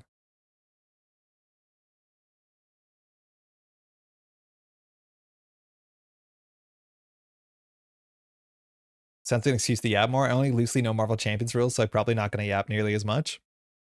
Feel free to ask questions. I think this game has like a really straightforward rule set. I do think people do get annoyed because there's some weird, I wouldn't say rules inconsistencies, but some parts of the engine, you know, you can kind of see some of the cracks in it when it comes to some specific interactions, but it is, you know, an FFG game, so they try to do the best to make it as rules concise as they can. The problem is a lot of times this game is played somewhat casually, and so that can butt up against some other parts of the engine. But overall, as someone who plays it now on the internet, I am stressed that I get every rule correct all the time and never miss guard, not even once, which is not like a particularly difficult rule. Cool. Let's fight Thanos. I think we can do it. Yeah, F it. 1, 2, 3, 4, 5, 6. Probably shouldn't actually. 1, 2, 3, 4, 5, 6, 7, 8, 9. Yeah, I don't think we can. We might have to call it there. Sorry, y'all. Sorry to drag it on there and decide at the last minute, but I think we're gonna have dinner here relatively soon. And if that's the case, we probably should call it here. Sadly, gotta have two really great stream. Love the playthrough. Thanks for playing the game for us at all. Hopefully see you next stream. Thank you. We're going to be trying to stream every Friday, generally at like 2:33. We are going to be taking about a week off because next week the new Netrunner set comes out and I'll be just streaming Netrunner for a whole week straight. So our Friday slot next week will be Netrunner. On that note too, I want to put more like recorded content. We have a whole like playthrough of Nightcrawler that went up on the channel recently, and I have nothing recorded, and I won't have anything recorded for a bit. Hey, Nanako. On the basis that like Netrunner is going to be taking up all of my attention for the next week or so, because it's really, really a big point in time for Netrunner. So if that's the case, just be patient if you want. If you want to subscribe to the channel, if you want to leave a like on the video, that helps a heck of a lot. This is obviously a pretty small Marvel Champions channel, but it's a nice way to help out the channel. Thanks for the stream, Andre. Left my like. Thank you, Cody. Thanks for the stream, giving Nanako the cat a head pat for me. Oh, yeah, for sure. Yeah, say hi. She's right behind there for sure.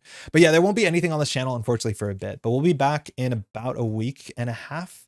I don't know if I'll have time to sneak in to record something, but really appreciate it. Thanks so much for hanging out. That was some Cyclops. I think we actually have a chance of beating Thanos. The problem is it is a longer fight for sure. Thanks for the stream. Have a great weekend. Thanks so much. Thanks for everyone who's dropping by for the first time, hanging out in chat. Really appreciate it. And we'll see you in the next one. Take care, y'all. Thanks to the stream, thinking about picking up for the co-op thanks to you. Oh, it's really fun. XOJ, I recommend it. The core set, you can pick that up on its own. It has some simpler mechanics in it. It can be a bit straightforward, but it's a really quite a good box, and I think it teaches you a lot about what the game should look like. Glad you've been enjoying it. Okay.